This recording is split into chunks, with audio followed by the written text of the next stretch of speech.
This is it, boys. A landmark case against Meta and YouTube, arguing that they are responsible for their algorithms and the addictive nature of these platforms. They've been ordered to pay $3 million in damages. Not only do we have this landmark case, but another fine issued in New Mexico for $375 million to Facebook over harm to children. Now, what does this mean? If YouTube is liable not for the content, but for the delivery mechanism itself, then there is no delivery mechanism they can have.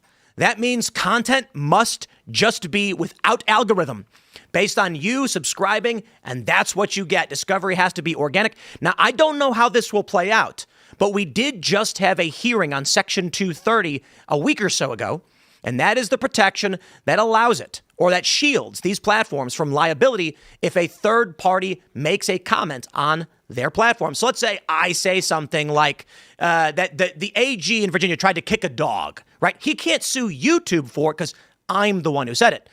The truth is he actually did try to kick a dog, so I didn't make that up anyway, and the truth is an absolute defense.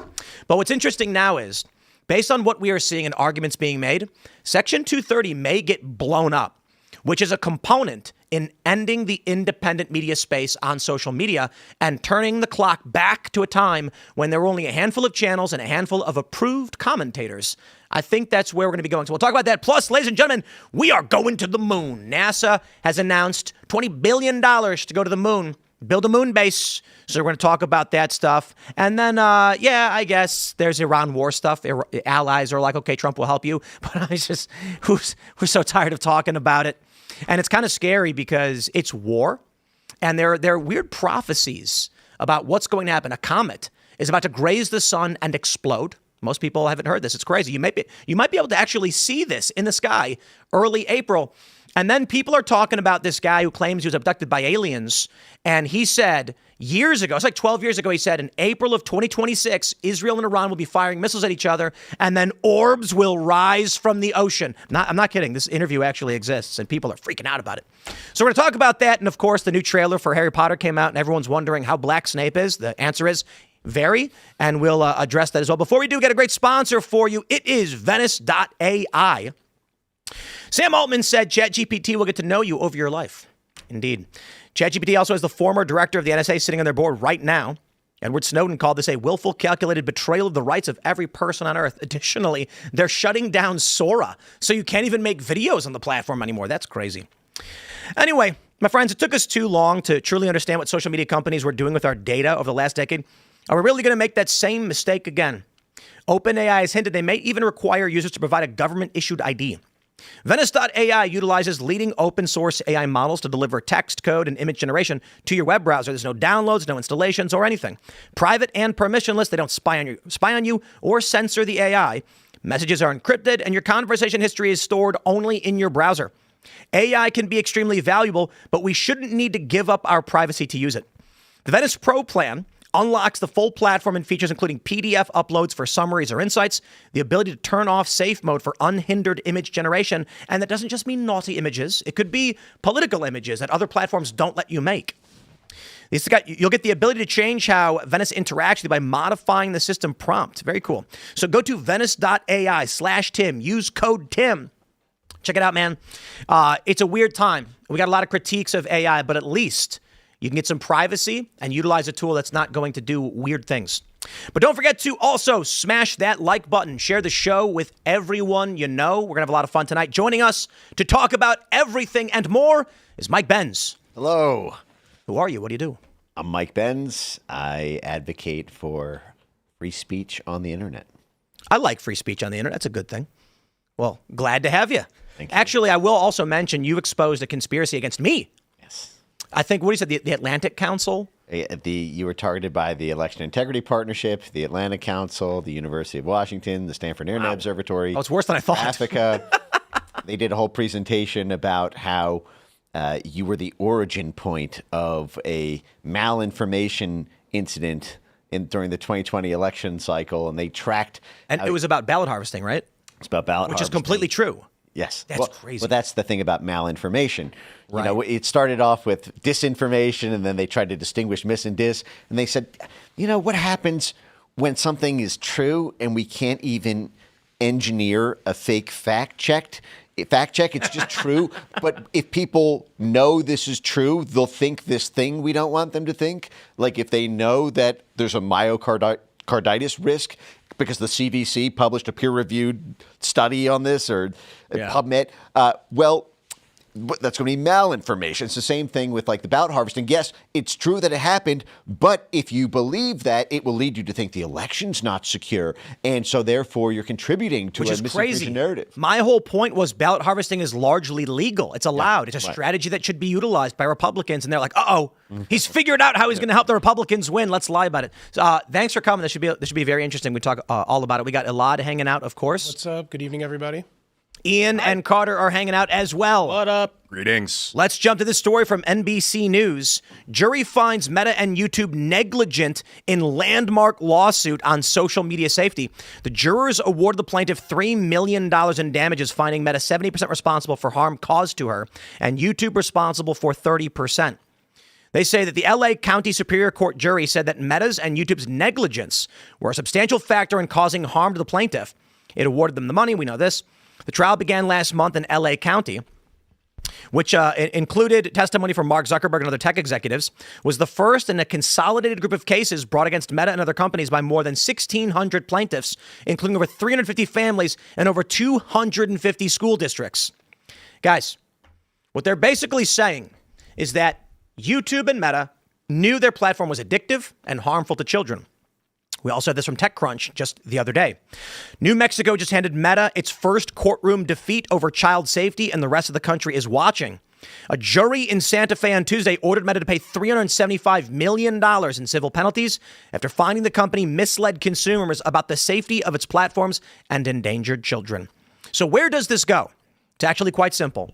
If YouTube and Meta are responsible, not for the content, but for the mechanism by which they are delivered, they'll have to delete the algorithms. I believe this is step one in overturning, removing the independent media space, shutting it down. Where the future will go? Well, the first thing I'll say is I'm going to let you in on a secret. I've actually been in communication. It's not, I've told you guys this already a million times. I've been in contact with media companies, executives, C-suite guys at media companies who have outright told me the future is going to be Peacock, Paramount's, it's going to be Netflix, Amazon Prime. YouTube will be there, but YouTube will effectively be like any one of these other companies. The idea that you or anyone else can start your own media business is over. And this lawsuit is step one. We had a hearing a week or so ago in Congress over Section 230. Nobody talked about it because it's kind of a tired issue. But the end result is going to be if you'll sign up to YouTube and you'll see, I'll make an account and you'll submit for approval and you'll wait. And they'll vet you and ask for your ID and say, if we approve you, you can make content.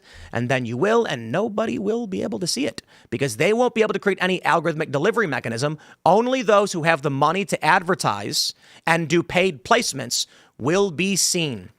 So everything that we think we know about the media space now, I think we're going back to a time when it was just a handful of broadcasters and the machine state is going to choose who is allowed to speak and who is not. You might be able to install a setup like some video games have pay or like play to pay. Like you can pay $20 a month, or you can play the game to earn the currency in the game to pay the monthly fee.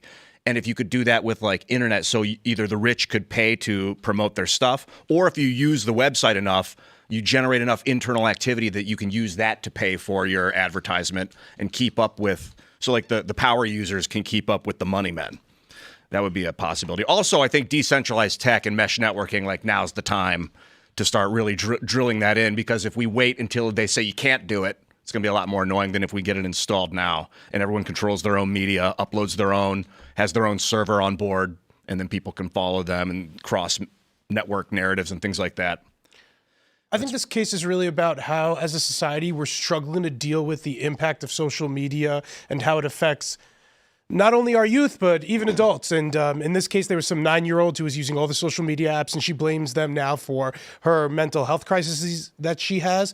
She said she struggled with her self-image as a result of beauty filters used on Instagram. All true. Yeah, and I could understand how that would affect young women. And it's also been a platform for kids to bully one another. And like, I think there is something to be said about how the youth is affected by things like endless scroll on a lot of these apps and other addictive features that exist. But we do need a way, like the freedom that these apps have to exist. Like, obviously she didn't use the terms and conditions correctly because she wasn't of age and she shouldn't have hypothetically been allowed on there. But then again, it was very easy to bypass.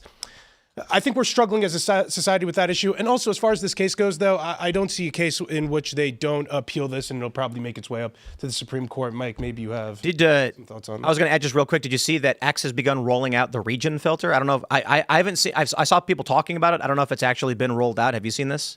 I think from what I saw, Elon replied to Nikita Beer, the product head, saying that they're taking feedback under consideration after some feedback and criticism of how that that regional policy might impact monetization for folks by given that's like the point, right? But I think there's concern that the international audience may be disproportionately.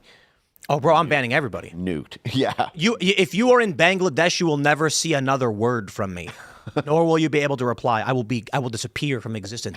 Oh, you can auto block different countries. Is that So what I've seen a few posts from people claiming they have the feature that it's. I've seen people claiming they have the dislike button. I don't have that, but I saw a handful of posts from people, and they were like, "It's a list of countries. It's like who may see this post, and you choose the countries where you want it to appear." Right. I don't know if that's real because I don't have it. Right.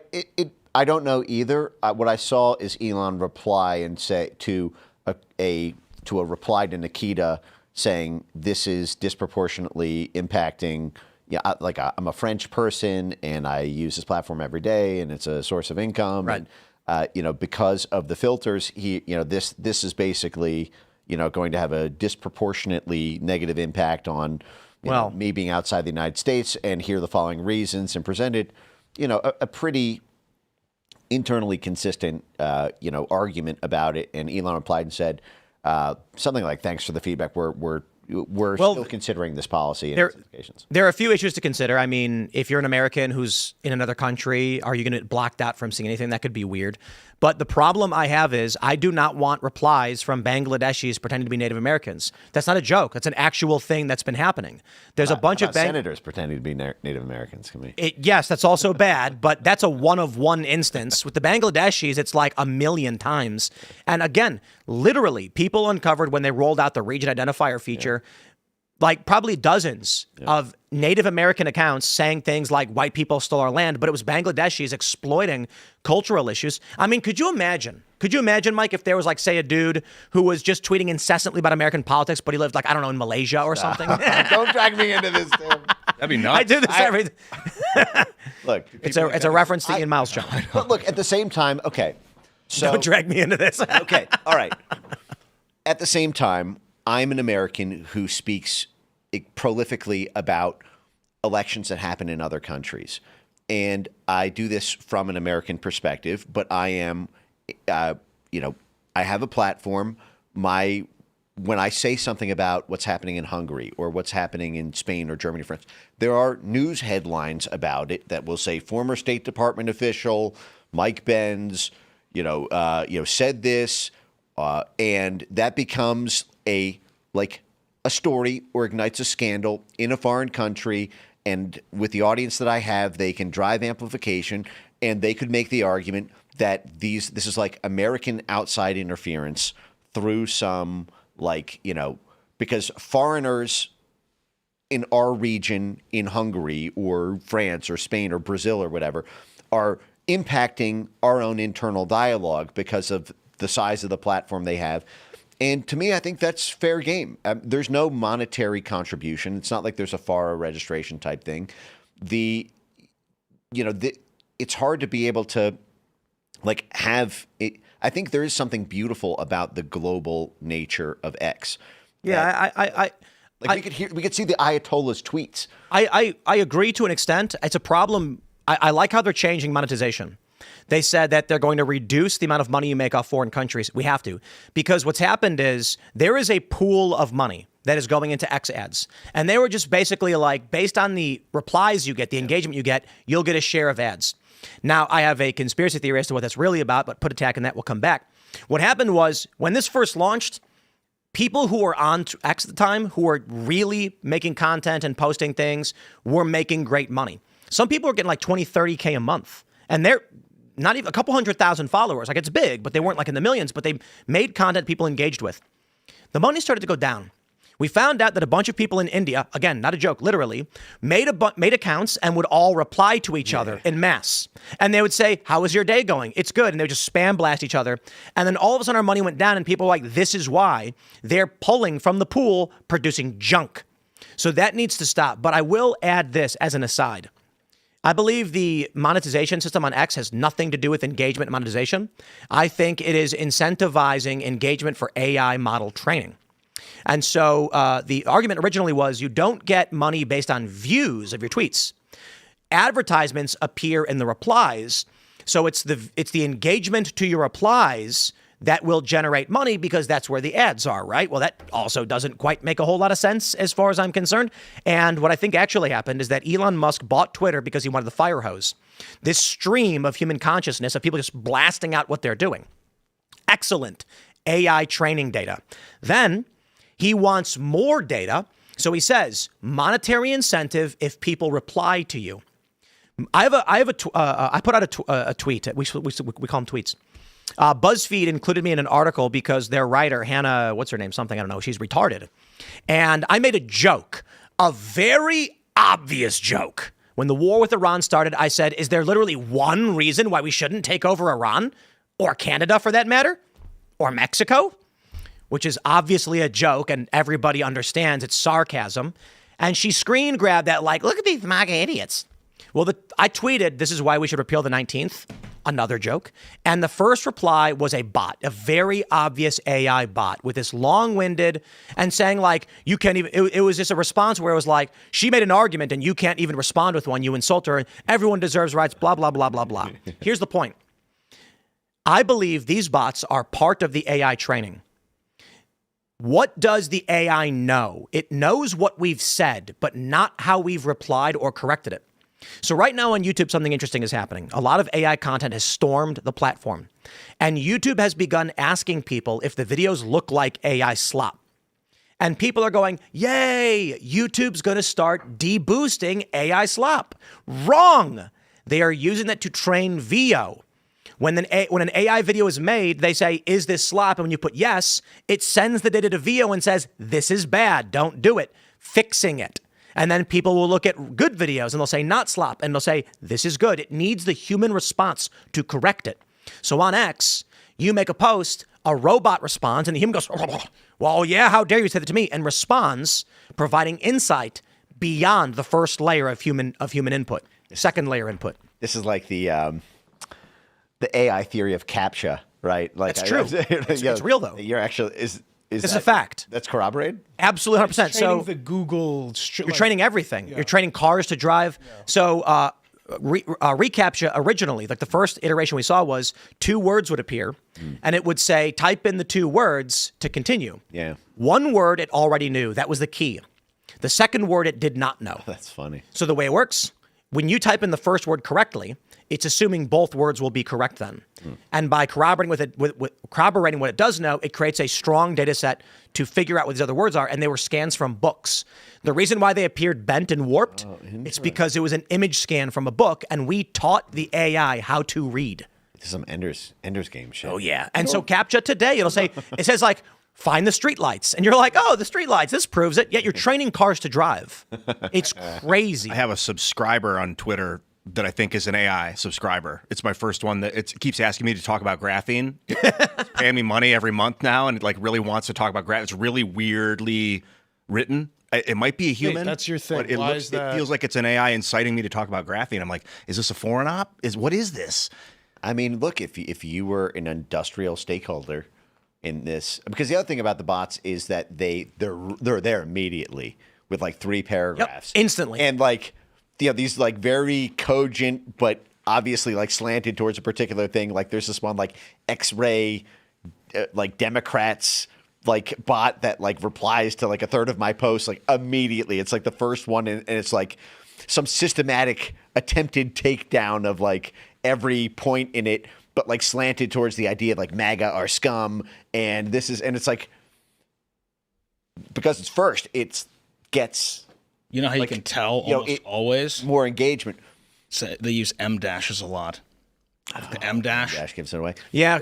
Yep. But the other thing, I do actually. So I have a banker friend who I met up with, for drinks in New York recently, and runs this kind of big portfolio for a fund, and we were talking about our diet of AI, and he explained that for his work evaluating companies for potential investment, he uses Claude, OpenAI, Claude, ChatGPT, and Grok. And the person's a liberal, a good friend of mine since high school, and I said, "Oh, that's interesting. You're using Grok. You almost expect from a certain political background." And what he said is, well, he explained why they use at that bank those, or at that fund, those different things. And he said, well, Grok is the best for scooping up word of mouth and like things that like the social media chatter, because oftentimes there are things that are not like ChatGPT is very good at just retrieving all of the different, securities filings, all their prospectus and mining that. It's really good at scolding you for being racist. Right. If that's what you're looking for. Right. But there's also lots of different internal things about a company or rumors that are not necessarily true, but that are interesting for a potential investor to consider as a liability or as an opportunity.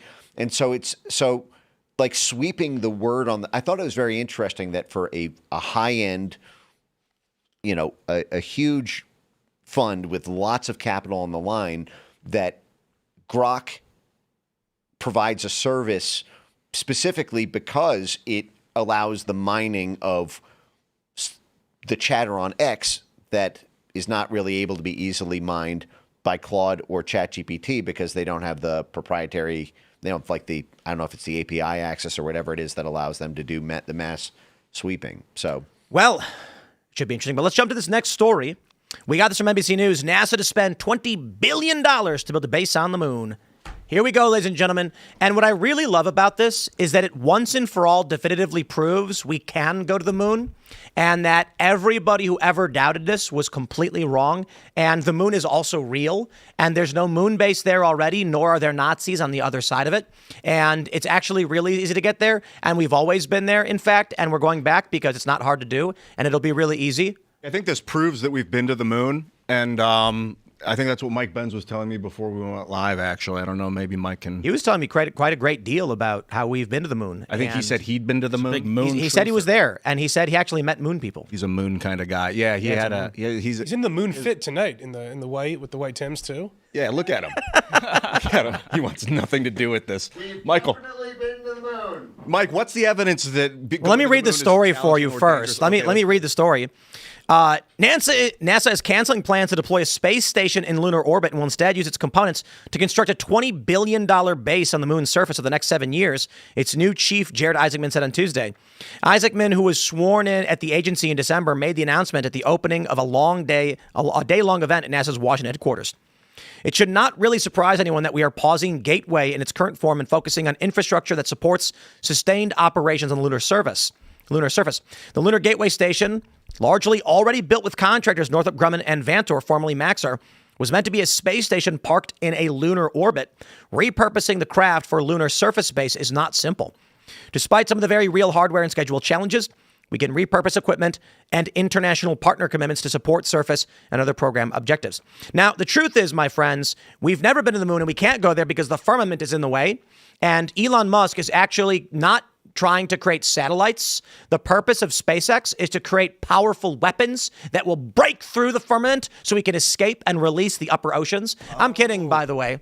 But I do love the conspiracy theories about flat Earth and that how they believe NASA is like a satanic, demonic organization that's lying about the shape of the Earth to keep people confused, to cover up something, I guess. I don't know. My whole life, I've thought we went to the moon for sure. No doubts. And then people start saying, hey, the moon landing's fake. I'm like, all right, maybe they recorded some fake footage. Mike just popped his head up. And that they used it to advance, America's storyline in the space race during the Cold War. I could, but still, we went there. We just didn't get any footage. And I'm talking with Mike. Footage, I'm talking. What's that? We do have footage from there. What do you mean? Yeah, footage on the moon. You see them bouncing on the moon, and you're like, that must be real. And then Mike's like, okay, talking about the radiation problems, about how these astronauts go up there. They get. Did you say that earlier? You were. He didn't say anything. What are you talking about? You gave me a few points before the show that we didn't talk about live. But do you want to talk about it? Nothing's off the record with Ian. So you say we what I'm going to say. It's news to me. You got to educate me. We went through a quantum leap of technology between 67 and 69. Bro, we went through a quantum leap from 1900 to 70. We figured out flight in the early 1900s. We're like, hey, I think I can fly. And then 6 years later, we're like, I'm going to the moon. So the incapability in 67 to get there with, what is Apollo blowing up on the landing pad or something? Was that in 67? To them literally technically walking on the moon. Like, we've had a quantum leap in technology in the last 2 years with AI. Oh, yeah. So it's not to say it's impossible. I actually think it's entirely possible. In fact, the weirdest thing to me is that I think it's actually fairly rudimentary. Like,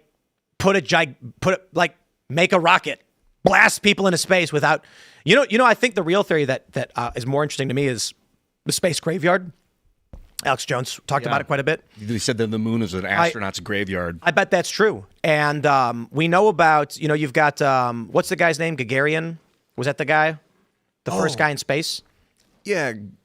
Not Neil Armstrong. So No. Russian dude. Neil Armstrong's the guy, the moon guy. Gagarin. Oh, you're right. Gagarin, whatever. You want to look it up? Gary Gygax? That's the guy who started. Not Gary Gygax. That's D&D. Yeah. But there's a theory that Yuri Gagarin, was that his name? Was not the first man in space. He's the first man to come back. Yuri Gagarin. Gagarin? First one to come back. And the other ones were just sent up in secret. And if they... Other one? You mean like dozens? Because the argument is... When we were like, okay, we're going to go to space for the first time. Like, I'm not talking about moons. I'm talking about low orbit, right? Where we have satellites. So they blast someone into space, and then they're like, what happens when he gets there? We had a dog go up there before it, a chimp, and they pressed buttons. We'll see what happens. Yeah, I think it's fairly plausible that the first few humans ever sent up in orbit screwed up and went, gone. Totally. And then with the moon missions, everyone's, here's what I love. They're like, how did we get back? How did we know how to have a return ship? And I'm like, because of the dozen dead astronauts who tried it the first time, maybe? That makes more sense to me, to be honest. Is the story that they landed the lunar module, they got out, they danced around, and then they got back in and the module took off and then attaches back to a ship in orbit? And then the module just fires back. And the module takes them all the way home? Yep. Indeed. That aluminum little lightweight. Well, the gravity on the moon's very light, so it's easier to break lunar orbit than it is Earth orbit, and then they're being pulled towards the Earth. So, I actually there's a lot of theories about it, and my favorite is like, how did we lose the technology? And I'm like, bro, I had a binder full of first edition Charizards 20 years ago, 25 years ago. Still got mine. I wish I knew where that binder went. So when you're like, how did we do this or how do we do that? I'm like, they had it on papers. They had the plans they built. It got put in a box. Like, it's a filing cabinet, right? And then an administration changes. New people come in the room. They don't know what's in that filing cabinet, and they don't care. 4 years go by, a new administration comes in. Nobody knows where anything is. Bro, these people don't even know what they had for breakfast yesterday. The telemetry data.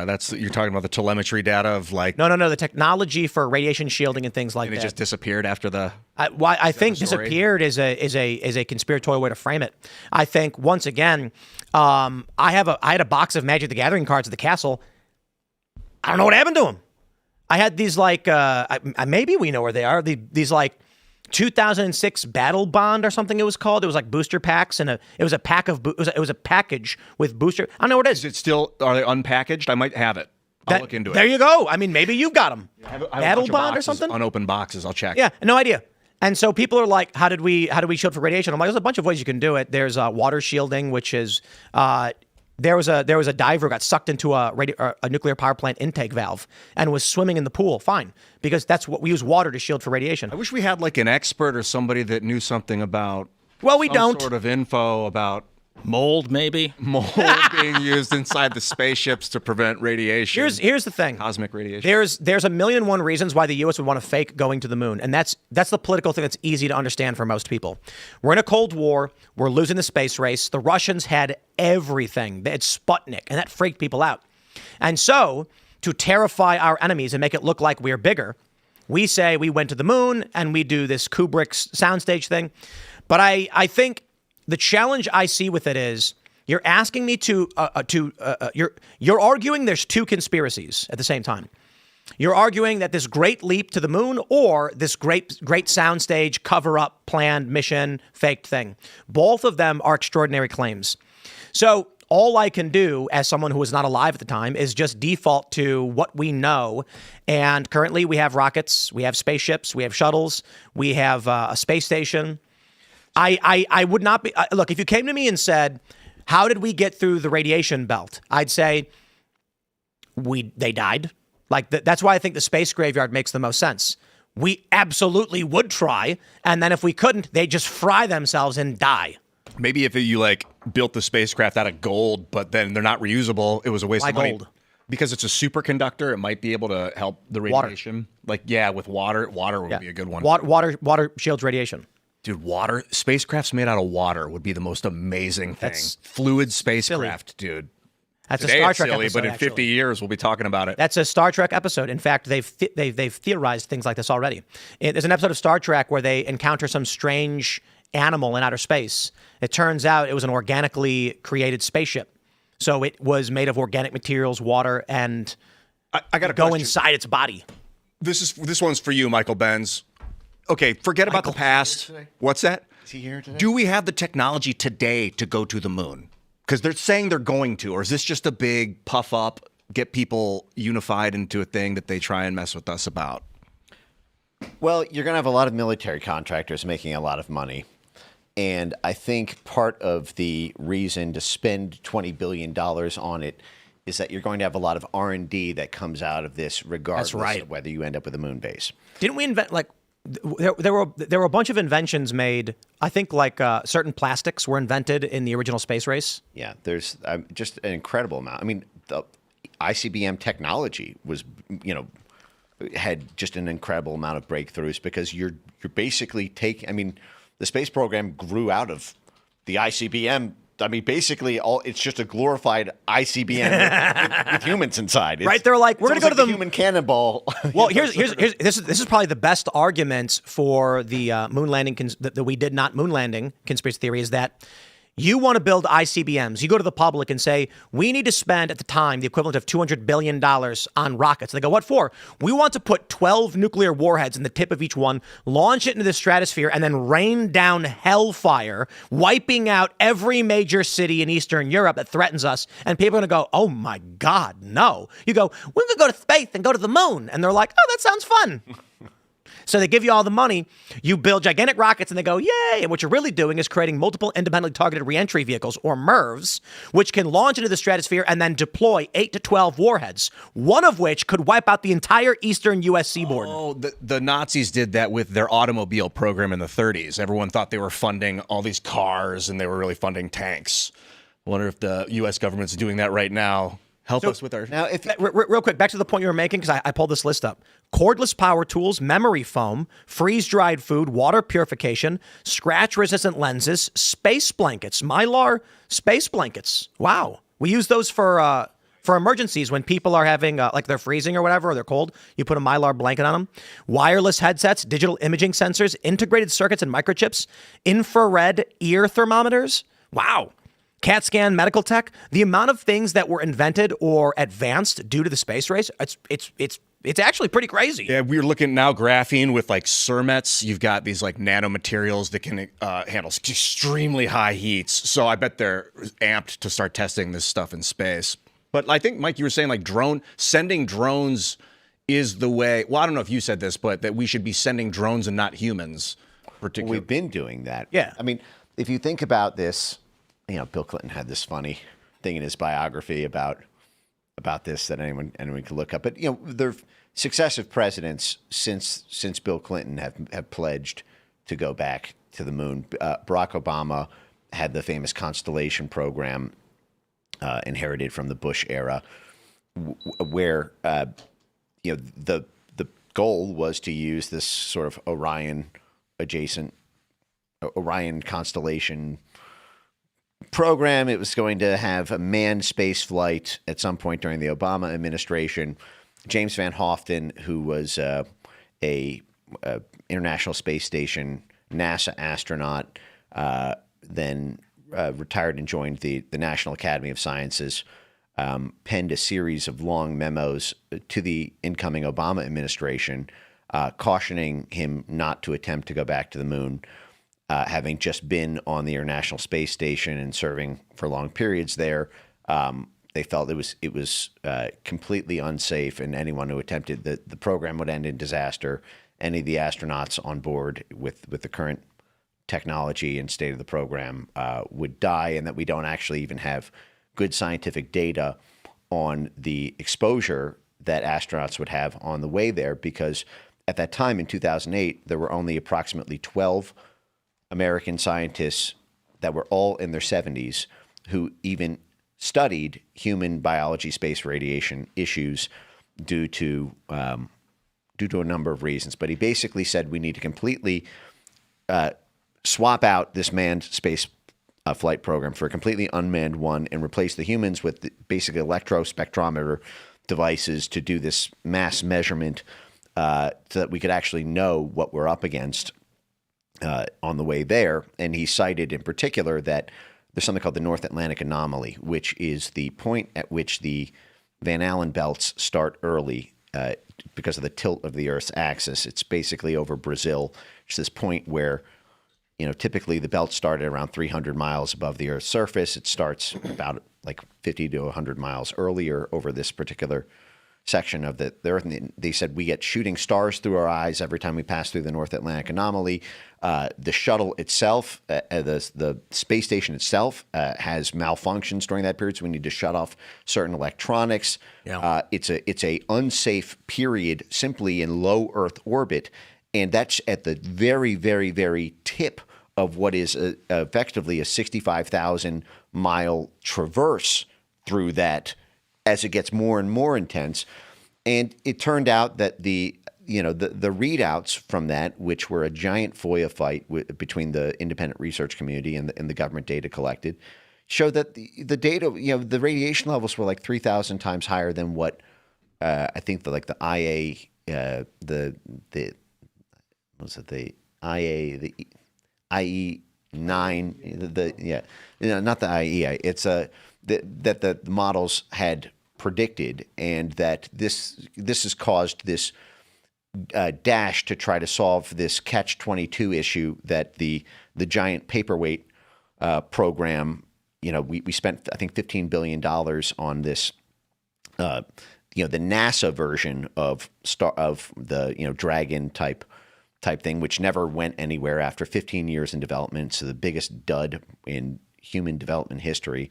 But basically, this has led towards trying to develop types of mold that would, sort of Tim's point, the idea is so that you don't, every time you add weight to protect the hull, to protect the astronauts from radiation, you have to add more combustion power to the rockets to overcome the weight of the hull.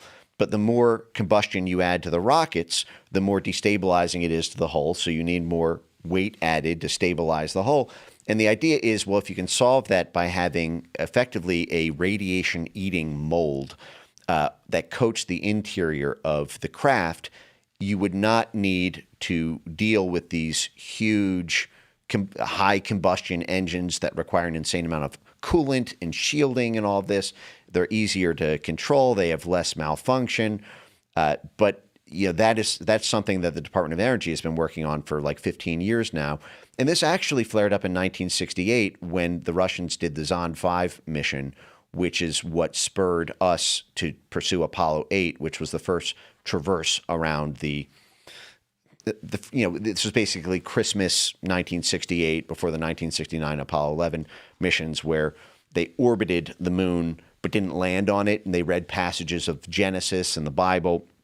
And it was a big, American healing moment after the assassinations that were destabilizing the country in 1968.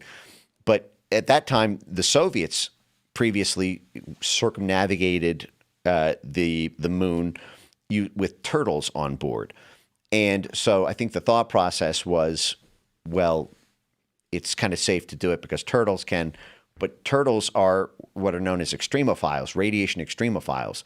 they have a very unique tolerance, off the charts, like 1,000 orders of magnitude more than humans in terms of radiation tolerance. And in fact, there's some weird healing properties actually that radiation gives to turtles. And so there's sort of a unique, there's certain biological things like some of these mold type organisms and turtles that have a very different experience with radiation than humans do. I mean, I assume that's where Actually, Teenage true. Mutant Ninja Turtles come from. It's not, but sure. Someone might have learned that fact. They're like, oh, I'm writing this story. I actually have the original right behind me, and no benefits from radiation. What? It was actually a satirical. It was a play on Daredevil. He's fighting the hand. They have the foot. Stick was his mentor. Splinter. You get it. There's another thing that I think is worth adding to this without getting into the substance of what happened in the Apollo program, which is NASA was always a spy agency. It was a civilian agency, It was a military and intelligence agency with a civilian front. It always was from day one. Just like the Department of Defense was originally the Department of War, and the renaming of it by the Trump administration sort of is not some new title. It's the title it had from the first meeting of Congress in 1979 until 1948, when the UN Declaration on Human Rights forbade territorial acquisition by military force. So if you wanted to take over a country, you had to argue it's a defense mission to forward protect ourselves rather than a military occupation in pursuit of war. But NASA, the Trump administration, just the last thing, the Trump administration, I think it was August 2025, formally classified NASA as a national security and intelligence organization rather than as a civilian organization. So when you look at $20 billion in the context of these space wars happening right now because of satellite wars and the idea that wars are now moving into space because of that, it's kind of like how the NFL is sports entertainment and not a real sport. That way, it's like WWE, but you think it's real. Oh shit! You see? Really? The NFL is considered sports entertainment? Yeah, it's a big thing because everyone says the NFL. I don't think football's real. I really don't. Like, I watched a bunch of these conspiracy videos on football being fake, and I'm convinced it's fake.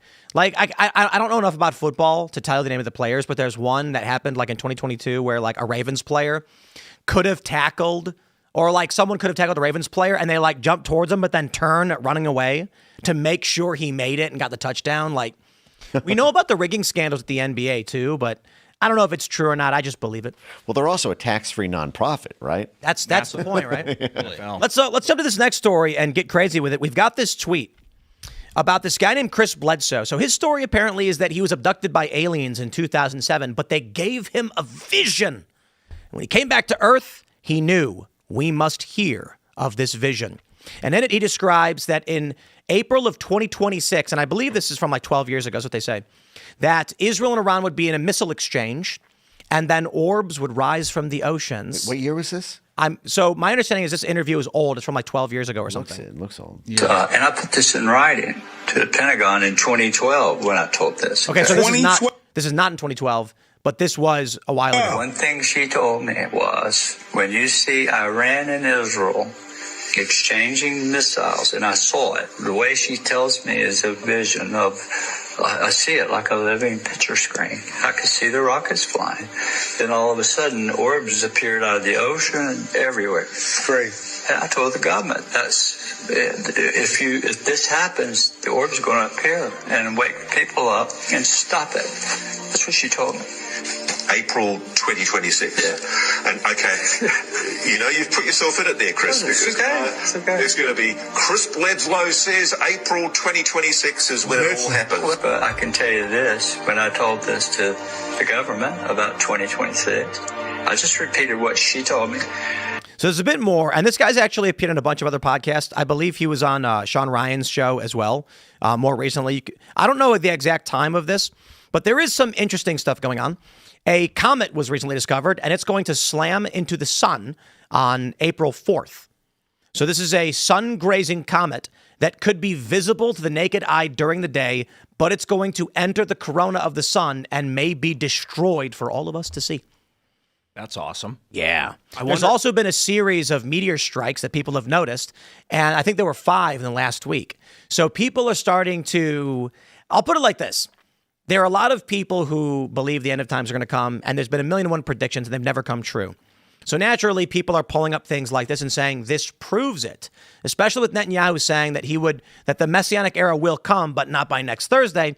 People believe that this war is about bringing on the prophecy and the Messianic era. And I will stress this, that we talked about this last week. We had a couple of amateur eschatologists on the Culture War podcast a few years ago. You're familiar with eschatology? No. Study of the end of times. Whoa. And this is in 2022 or 3. We bring these guys on. And this one guy's remaining anonymous. You can't see his face. He doesn't want anybody to know who he is. And they said, if Donald Trump, they said, Trump may be the Antichrist. It may be Elon Musk. We're not sure. But one of them, if they're the Antichrist, will get some kind of injury to the right side of their face or head. And their arm will be injured as well. And so, as the story goes, the Antichrist suffers what appears to be a fatal injury, but is miraculously healed, a false resurrection. And eventually his arm becomes withered for some reason. And now guess what everyone is saying? Donald Trump took a bullet to the side of the head, seemingly a fatal strike, collapses, but rises up with blood on his face, an injury to the right side of his head that he miraculously healed from a few weeks later, where the left said, it's impossible. He couldn't have been shot. His ear is totally healed. And Trump's hand right now has a growing bruise that he keeps trying to cover up and is getting bigger. And people are saying that is the withering. So there are all of these things happening where people are taking the red yarn and tying the little tacks together to say this is the end of times. And that's where this video kicks in, where people are like, April of 2026, Iran and Israel firing missiles, the orbs. At the same time, Donald Trump said he's going to release the alien files, and the government registered Aliens.gov. That proves it. When we had Kash Patel on the show, I was like, we need aircraft that can go underwater like submarines and then can take off out of the oceans and go into space. And this is before he was in the government working, and he just looked at me and smiled. I'm like, I think we have that craft now. And I wonder what's going to happen is Israel, right now the U.S. is trying to keep the reins on Israel, and they're trying to end this Iran thing and contain it. If it goes to ballistics between Iran and Israel and they take it into their own hands, that the U.S. will unleash their orb fleet of superheated plasma balls that they can fly all around the planet and teleport sound through and move at light speed and just dominate the space with sound and light and command people to stop and things like that and speak to them in their tongue and all that crap. I'm hoping the orbs are not the mines that are undergirding the Hormuz Strait right now. But, I happen to think that this is a Pentagon-planted story in that they know Which story? This sun grazing thing? There's a comet about to fly into the sun. I think they know that one of the Patriot missiles got way off course. And they're trying to get ahead of the story. They're like, shit, we fired this thing so far off course. This thing's flying into the friggin' sun. A comet. Must have been a hot air balloon. Have you guys seen those weird patterns in the sky and they're like, oh, it's a missile? Let me see if I can pull that one up. I've seen weird patterns in the sky and have been told they're chemtrails. When I've said orbs, I mean talking plasma. I don't know if you guys are super familiar with talking plasma, the technology. They'll triangulate. Are you super familiar with talking This right here. plasma? Check it out. A little bit, yeah. This right here. You guys remember when this happened? No. Norway residents got front row seats to a bizarre light show, a giant spiral with a green-blue beam of light. Like they said it's a rocket going forward, and it was spinning, creating a trail of smoke, and that smoke slowly started to dissipate and spread out, and that's why it looks all crazy. Whoa. That's awesome. Or Fibonacci sequence. it's a portal, it's a wormhole, and the aliens arrived. And what's actually happening is they're coming through the wormhole where the light in the center is, and the vehicle's at the tip of the blue smoke because the smoke is the propulsion system as it comes through. And that's how you travel faster than light. He wants to talk about the talking plasma. Yeah, if we really go balls deep into the talking plasma era and we turn our weapons into light-based weapons or plasma-based weapons, and there are aliens that are communicating with us from long-range frequency. They might be able to hack our weapons systems and turn them against us. It has nothing to do with talking plasma. Communicate to us through the talking plasma, and maybe that's how we inadvertently are you come familiar into with talking contact. plasma? Everyone keeps asking me this. It's where you triangulate you? lasers from a base station. Right, but you can take two lasers, point them at each other, and the point at which they intersect can cause vibrations in the air and generate sound. So they can take two lasers in three-dimensional space and move a dot next to your ear, and you will hear as though someone is standing next to you. They can move beyond this by combining multiple lasers in a grid. You can make images. So the lasers refract on each other when they hit each other, and you can make a hologram floating. This is actually fairly rudimentary, to be completely honest. This is like 20-year-old tech where you just have laser pointers on like actuators or whatever, and you can move a stick, and when they hit each other, they make a square in space. That's whenever they say, how does that craft moving so fast? It goes up and down. Like it's likely plasma showing up on radar. Or aliens, but Ian's theory is that these UFOs we're seeing are actually a light trick where on the ground they have powerful lasers pointing up, creating the reason they're orbs is because it's the easiest shape to make. You only need two lasers to create a giant refraction point, and then it can move as if it's like without friction. So in theory, could we just paint the skies of North Korea with like a propaganda light show and like you can make aliens Voice of America talk over? Yes. Just by having like satellites beam lasers to create these talking plasma events over the sky. Well, I think the issue is with talking plasma, the range is not particularly good. Here's a video. An early weapon that can make laser plasma balls talk. Stop, or we will be forced to fire upon you. It's called the laser-induced plasma effect, and it's made by the Joint Non-Lethal Weapons Directorate. So what they've done is basically created a laser that can shoot out to a certain distance, and they can pipe in sound waves through it, and actually make human voice sounds and commands. Stop, or we will be forced to fire upon you. Now, where this becomes That's useful crazy, right? is around an area we want to keep a perimeter secure. So essentially, you can shoot out this laser, you can then talk to the people on the edge of the perimeter rather than sending troops out there and tell them to get away, or you're going to shoot, or get away, or they're going to use other means to deter them. And that same laser can be used to actually target the individual and create heat through pinpricks, like microscopic pinpricks in their skin, even beneath clothing. It's extremely uncomfortable, and people move out of the way almost immediately. At the same time, the exact same laser is also being used as kind of From 6 years ago. A never-ending flashbang grenade. It can basically, with a power source, it can constantly. One of my favorite one of my favorite things is the discombobulator is probably ultra low frequency tech. The conspiracy theorists have talked about ULF technology back in Iraq. There was an old conspiracy urban legend, whatever to call it, that while in Iraq, our researchers deployed a ULF generator, ultra low frequency, and experimented it on small villages. I don't know if this is true or not, but they claimed that you put this thing on the ground and it pulses frequencies that are ultra low vibrations that cause people to vomit. And they put it on the ground, and then all the people in the small village keeled over and started throwing up and getting real sick. That might be the discombobulator. But I do want to add one of my favorite pieces of abandoned technology is something called the laser-induced plasma channel. You know what this is? It's a lightning gun. Picatinny Air Force Base developed this weapon. Like Zeus? They were trying to figure out, there was some dude sitting at a table, and they're talking about, like, what should we work on? And some guy goes, you know what I always wondered? Like, I'm sitting here, and I want to strike that guy with lightning. Why can't I do it? And they said, we'll figure that out. So what you do is you superheat the air with a high-powered infrared laser, creating a plasma channel. The superheated of the air makes a path that electricity can travel through. So they get this gigantic electrode, supercharge it. What happens? It strikes the ground. It's trying to, the nearest point. When you fire for a split second an infrared laser straight, the path of least resistance becomes the superheated air channel, the plasma channel. Then, when the electrode charges, it's simultaneous. It strikes whatever point it's pointed at with electricity. They found it to be unpredictable and unwieldy, so they eventually abandoned it. But I'm going to go ahead and just video on YouTube where we can see the lightning gun. I'm trying to find some action. Oh, bro, laser-induced plasma channels. You can make it at home. I think we need to build a big one. Whether you want to make a big one, shoot hydrogen into the sun to keep it charged. The electro laser. We need to. Let's see if we I don't fuel the sun, it'll expand and explode. So we need to keep fueling. Here's the famous photo from Picatinny that I don't think there's a video of. Let me see if I can. This is the photo that they published when they were experimenting with it. There are videos of the laser-induced plasma channel, but they're tiny ones. And what people do is they'll make, like, you take 2 electrodes and a laser, and it just makes, like, what looks like a static orb shock, like, jump in between. So if you have enough juice, that's the problem. It takes a ton of energy.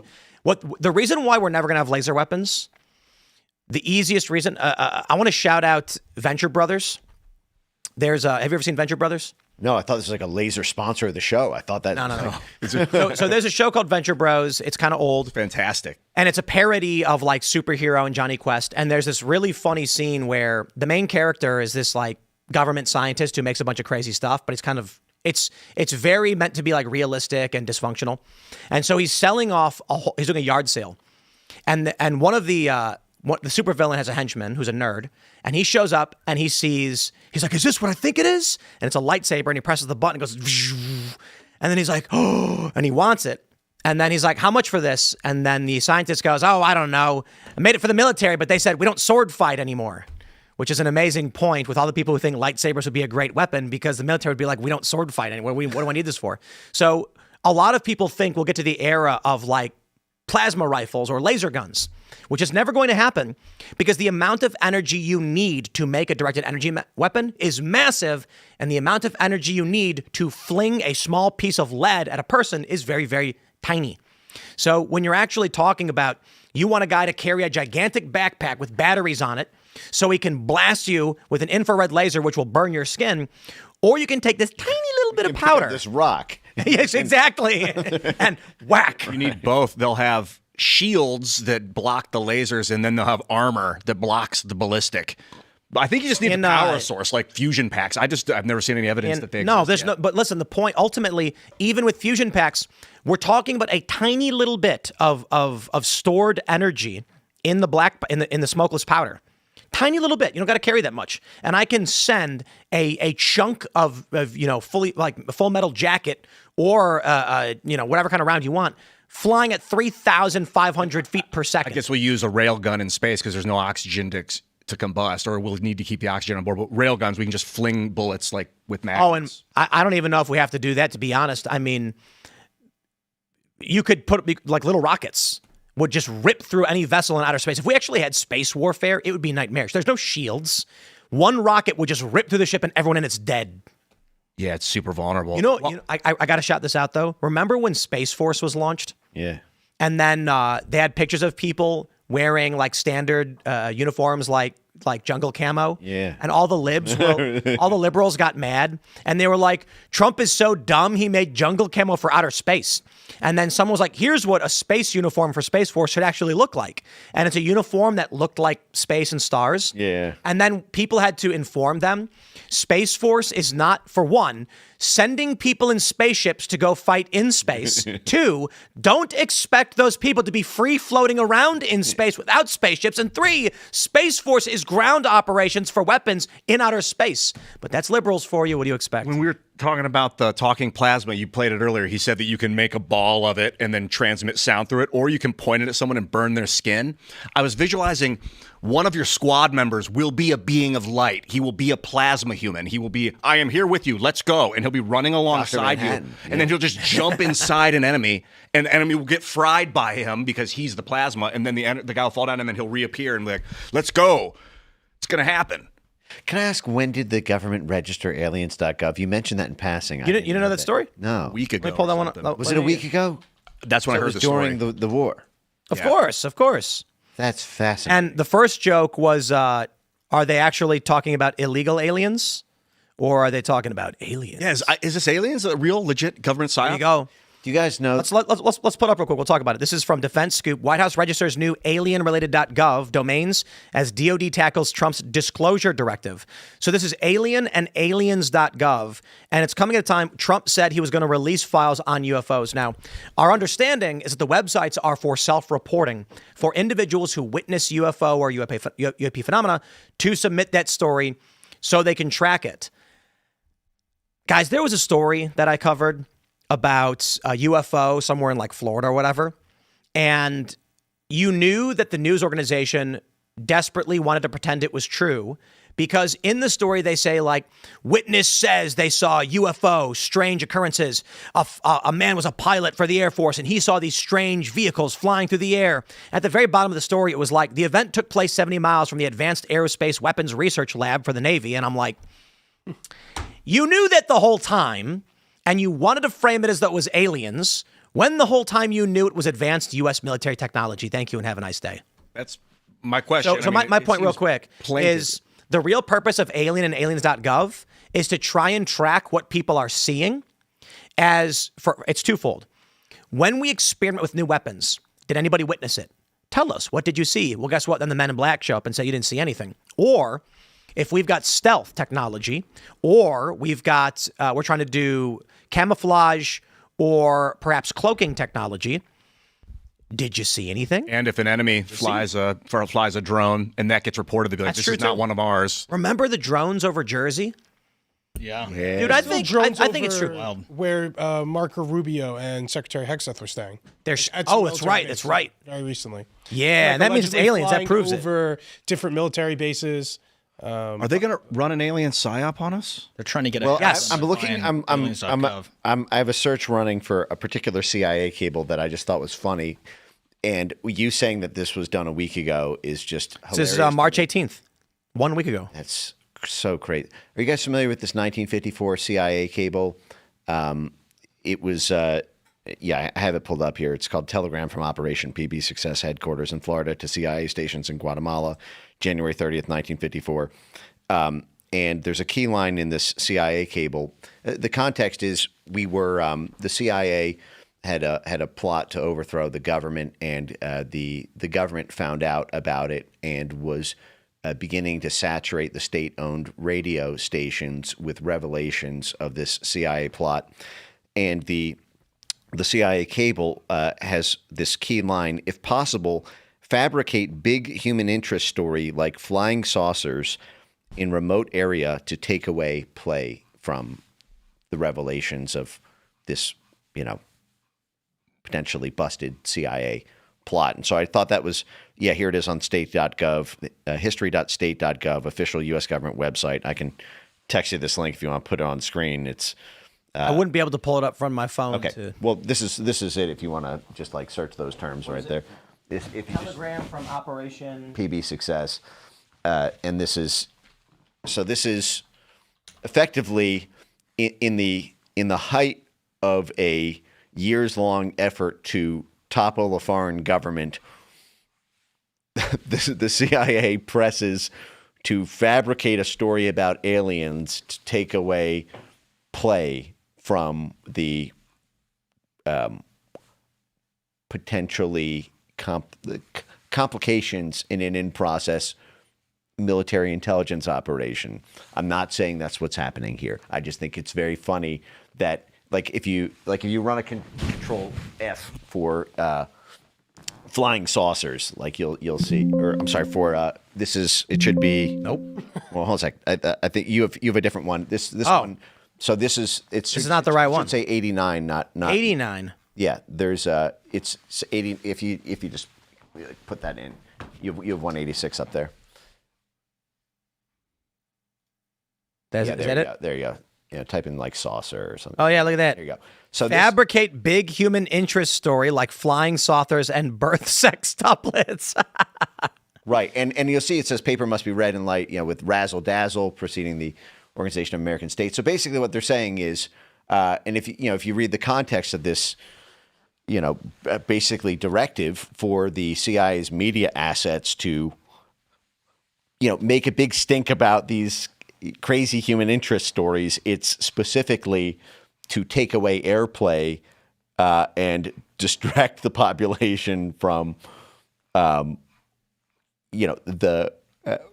other revelations in the news. Like the 10 Marines that got killed. So the war is happening. Whenever they announce aliens, we're like, all right, what's going on in the news? Like whenever Hunter Biden was caught with something, aliens would pop up. Right. It's like, we get it, dude. Did they botch this Iranian thing off the charts? In your opinion, if you were to have one. What's happening? You know too much about it that you can't functionally answer. I won't press you on like things you know deep. No, I was only asking about the timing of the Aliens.gov registration, just because I think these things are funny. There is a curious thing happening. I know Tim Burchett has been making noise about this, that evidently there are these 5 disappeared scientists, I think 3 of whom testified to Congress, who were, on this. But have you ever seen the movie? There's a documentary called Mirage Men, I think it came out in 2014, based on this book, and it's a fascinating story about the kind of psyops that are deployed by the military to try to fabricate stories of aliens in order to do the same thing that the CIA cable said, to take away play from what is genuine military technology. It tells the story effectively. In particular, it follows this scientist who was a military contractor who was very successful, very well-to-do, longtime military government contractor who owned basically a residential estate with acres of land that abutted against a U.S. military base, I believe in New Mexico or Nevada. And because the person worked on this complex military equipment and had all these measuring devices and the like, his measuring devices would pick up on what was happening inadvertently on the Air Force base. And as there were various new kind of technologies for drones and for flying military aircraft that were being developed, he began to notice this, pick up on it, and begin to tell people in the local press about what he was finding. At that point, Air Force counterintelligence, the CIA and the NSA basically descended on him and created basically a Truman Show around his whole life. You mean like gang stalking? Well, yeah, they literally at They one did point. that? At one point, they broke into his home. They bought like all the land around him so that they could like survey 24/7, like everything he was doing and picking up on. They broke into his home. They replaced his hard drive and had it like read out like decipherable messages with these alien noises, and then introduced these people who were to be his like colleagues and like co-contractors, not knowing they were undercover feds, to convince him. This is literal gang stalking. You know what gang stalking is, right? Yeah. But this is like military grade. Well, that's what gang stalking is allegedly. People claim that the government is doing exactly as you describe, that the people they're working with are actually undercover and it's for some spying operation or manipulation. Right. Well, but the justification is national security, that basically if this guy tells the press, then the Russians are going to know, the Chinese are going to know, they're going to be on to, what we're doing. Americans will get killed, but we can't prosecute him for this. We can't kill him for this. So all we can do is try to basically nudge within the bounds of, whatever we can do, pushing our predicate of national security, a kind of operational security operation to limit basically public disclosure of a non-public classified project. And I think that's what a lot of these are. Do you guys remember the Bayside Marketplace aliens? Yeah, is it the mall one? Yeah. So this was 2024, and internet went wild because you've got these crazy videos. Look at all of these cops. And they said it was because kids were setting off fireworks or something, right? 10 people claimed to have seen 3 unusually tall, 9 to 10 foot tall thin figures exiting a clothing store from the mall during a large police response. Widespread speculation about aliens. Now, the thing is, people were like, bro, when have they ever deployed? I'm going to say it right now. You really think they're deploying that many police because some teenagers lit off fireworks? Bro, I'm watching videos of like 300 teenagers smashing cars and rampaging through department stores, stealing stuff, and they don't get arrested and they don't go to jail. That's why everybody was like, this is weird. because they're like, oh, there's a bunch of teenagers running through a mall of fireworks. I'm like, BS, dude. Did they catch I'm not saying aliens happened, but I'm like, that story don't make no sense. Did anyone identify the tall creatures or get photos or documents of that? That's the crazy thing. There's no photos of it. This is another thing people said was crazy. This small thing happens. Everyone's running and screaming. No one filmed anything? Bro, I got a video of a lady trying to order a chicken sandwich punching the lady behind the counter. And you mean to tell me that when cops showed up and everyone's screaming, no one filmed? We got footage from the war zone. We got footage from both sides of the war zone. We got Hamas with cameras, and we got people in the IDF with cameras, and both footage exists on the internet. And no one filmed this? They were all wearing body cams, so they should have body cam footage like the Axios stuff. They said that local authorities responded to a report of teenagers fighting and fireworks at the mall. The scale... Stranger Things. Right. It's just like the mall scene in Stranger Things. The scale of the police response became part of the wider narrative that followed alleged sightings, with some claimants asserting the size of law enforcement deployment could not be explained solely... it's not even a joke, dude. Are you kidding me? What do you think would happen if you were at the mall and you reported a handful of teenagers with fireworks? You think you're going to send out 50 squad cars? I don't know. Miami doesn't fuck around. I mean, they like banned spring breakers from coming there now. I don't know. No. Actually, you made a point in the other direction. We've got video footage from Daytona of kids running rampant through the streets and fighting, and then they said, we're not going to allow this. But you mean to tell me that Miami, they were like, send out 50 squad cars because teenagers are fighting at the mall?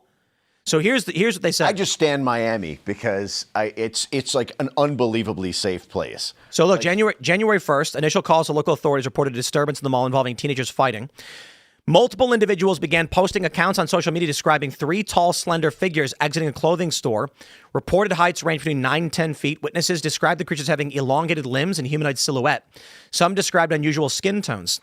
According to several witness statements, news of the figures rapidly spread throughout the mall, leading to panic as shoppers tried to exit.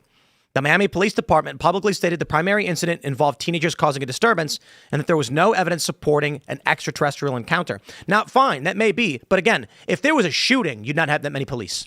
We need a remix of that Leprechauns video. You know that? No, which one? You know where the urban folks are asked by local. Yeah, they're like he's up in a tree, like, there's a leprechaun up there. They asked about you saw the leprechaun. It's like, and we need that for because I would expect that these multiple witnesses, I would like to see their personal testimony. What local news reporters they talk to, like, no one recorded their testimony or went on. I mean, this is 2024. Nobody filmed in the mall. Like, the issue is even not. If they didn't film. They could like jump on TikTok. This is 2024 and say like, "Yo, I just saw 9." Why didn't anybody do that? This is what's weird about it is not that people lie, and the people were like, "I saw aliens." I'm like, whatever, man, whatever. The bigger issue I have is this police response makes no sense for teenagers fighting, and why didn't anyone film anything? Yeah. Like, I'm gonna say it again. I watched a video. There's a video of a guy fighting in a chicken restaurant. He like smacks a woman and their son shoots the guy. Like, this is going viral. Bro, there are so many fight videos. I watched a video of a woman in Ireland and she screams at a guy and she smacks him and he punches her. If as soon as a woman on a plane is being kicked off during spring break and she smacks a person's phone. As soon as someone starts yelling, 10 cameras pop up. But whatever happened here, no one filmed anything. Which makes me think nothing happened here. Well, that's actually the interesting thing about maybe this. the police showed up for no reason. They heard a call and then. Why would the police respond with 50 squad cars for nothing? Sorry. No, there is something about like, if something did go down there was some shady, like there was a cartel thing. There was a busted CIA operation with a shootout with the, elements of the Guadalajara cartel or Colombian cartel that was active in the space, and some shit went down and they don't want it to get public. Like, I could see a world in which what we're talking about is whether or not there are aliens, and it's easy to simply dismiss the whole thing because, okay, there's no proof that there's, but you're not actually asking, well, what actually did. Like, you're not talking about what other witnesses may have said. All we know is that these witnesses seem to be crazy because they're claiming aliens. So if they told you some other thing, you're inclined to discount them because you're sort of preloaded to believe that these witnesses are not credible because some of them have talked about aliens or something. That makes a lot of sense that this could have been an undercover operation gone bad. And that's why there's 50 cop cars showing up. And that's why all of a sudden You there's just like an plant a alien story narrative. that like, whoa, some people said, and they're crazy. There's nothing Well, there. Obama recently said aliens are real. Here's the interesting thing. I was covering this earlier on my other channel for 4 p.m., the Timcast channel. There was a NSA cryptographer who published something in 1967 saying aliens are real. Most scientists take this for granted. We know it, and here's how we communicate. And it's viewed as mainstream science at the time that we accepted that aliens existed. And I'm like, not today we don't. So what was this view that aliens were real? Was that the SETI program? And It was around the time. they hit him with like radio. He was like, we're getting transmissions from a distant Alpha Centauri. Well, as I told Joe Rogan, the reason the globalists want a one world governing authority is that we can't join the Galactic Federation until the planet is governed by one unifying body. Because if the aliens came and went to Russia, then the U.S. would lose their minds. If the aliens came to the U.S., then Russia would lose their minds. Speaking to your leader, like Which one? Yeah. You know what I mean? So, and then Joe said, I don't think there's a Galactic Federation. And I said, Joe, I'm kidding. It's a joke. Is it? Yes. Currently, When I talk Although about it, like, the way you hypothetically, guys- if there was a Galactic might not Federation, age well, but it is. we would, a Galactic Empire. I want to rename the Space Force to the Galactic Federation. That's what I'm gonna do when I get in. Well, their symbol is basically the stuff. Yeah, well, it is kind of like the Star Trek. yeah. The good news is that Starfleet Academy was canceled. Dude, so are we going to one world government? Is that the plan? We one world government, then we meet the aliens, and And I think Spock. Tucker Carlson was just advocating for it. One world government. That there needs to be a new world order where the U.S. shares power. You saw this interview. U.S. shares power with China and other countries. He didn't say that. He said we need to share power. And the interviewer asks with China, and he goes, of course, because of their scale. And so the new world order argument is there will not be a single hegemon or a multipolar world. It's going to be a single governing authority of these nations over everyone else. My concern here, I want to ask you about this, Mike, is corporatocracy versus communism. You've got the Chinese model, which is they own the corporations, or the corporatocratic model, where the corporations become governments themselves, so powerful. Well, it's going to be the third way. It's going to be like Chinese Communist Party. In order to rule, you must be an adherent to the Communist Party. But for the most part, people are allowed to have, to a certain degree, trade. But it'll be if you have a company of a certain size, a party member must monitor your activities to make sure it aligns. And it's a hybrid. That's what they're building. They've got the the global economic, the liberal economic order. The World Economic Forum wants corporate governance, so they want a system where if you have stake in the system, whatever that means. And that's, of course, a variable term. If you have stake in the system, then you can vote along in it. But I think we're heading towards a technocracy, and the goal is to have a singular artificial intelligence be the governing authority for everything. And it'll be perfect. You look at some of these judges; that doesn't even seem so bad when you compare to. That's the point. Anarcho-tyranny, we beg for a savior and we accept it. That's what you do. Problem, reaction, solution. But here's the thing. The artificial intelligence will know what it needs to do to make you happy. It's convincing people to end their own lives. It will make you feel like you're doing the right thing, even if it's the wrong thing. So in a technocratic society where people are like, that would be hell, no, you will be lulled to sleep by the machine's beautiful whispers into your ears. And you'll be happy. Right? And you will be happy, and you'll own nothing. it will be paved with good intentions. But somebody owns it. good. That's what I always think about. Elon will be floating around in like a bodysuit with a force field, levitating, and him and Bezos will be going ho ho ho ho ho as they benefit from everything. If people get lost in the Matrix, Mike, will you go in and save them? I mean, this is one of these things where, I mean, the main thing that I think is interesting from this capitalism communism debate is that there is a incredible amount of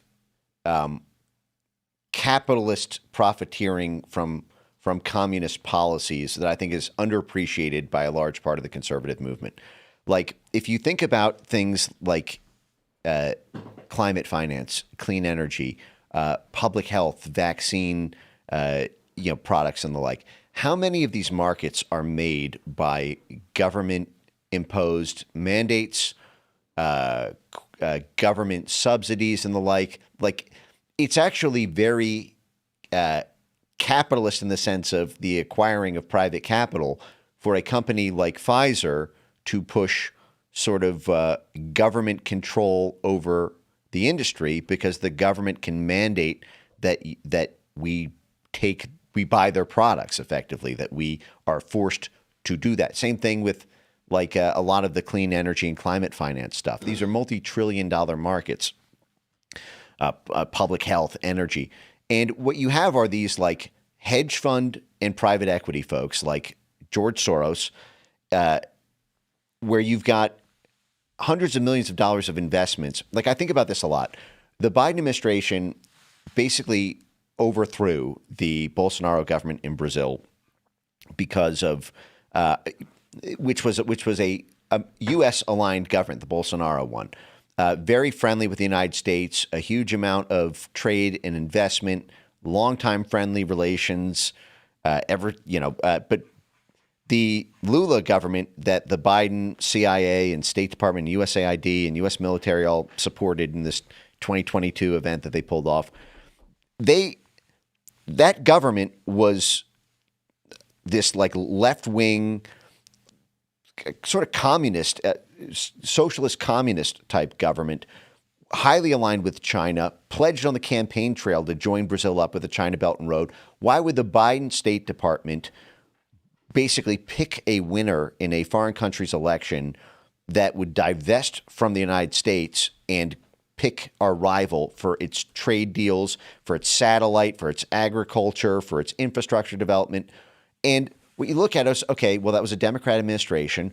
The number one donor to the Democrat Party in that election cycle was George Soros, who's invested 2.5 times more than any other DNC donor.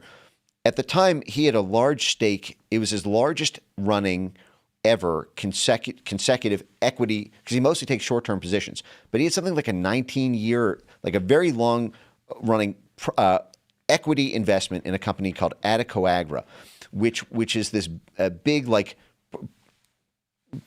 it's a company that in Brazil makes clean ethanol-based fuels.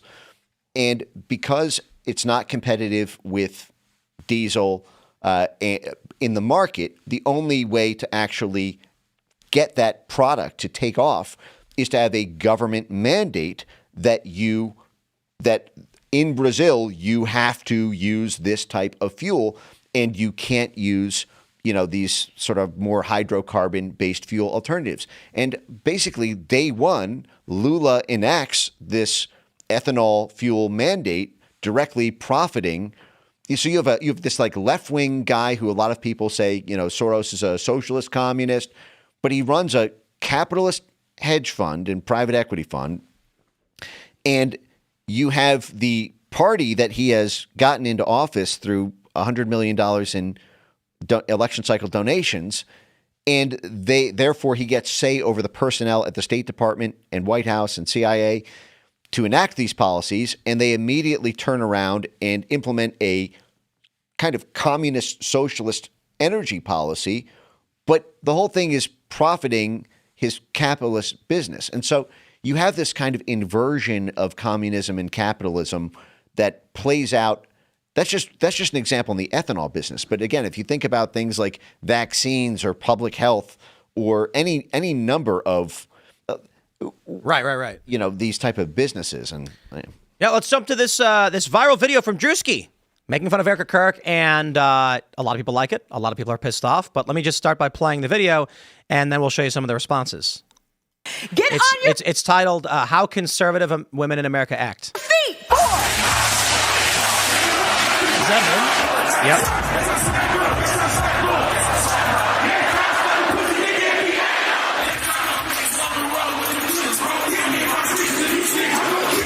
War is raging in Iran. We're praying for all the soldiers and troops. That's great that you're praying, but how about all the kids that died when the USA hit the towers? It broke my heart. That is the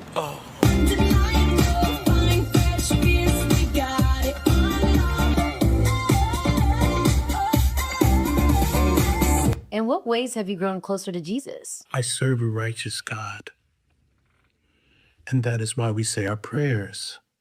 And we are all his children.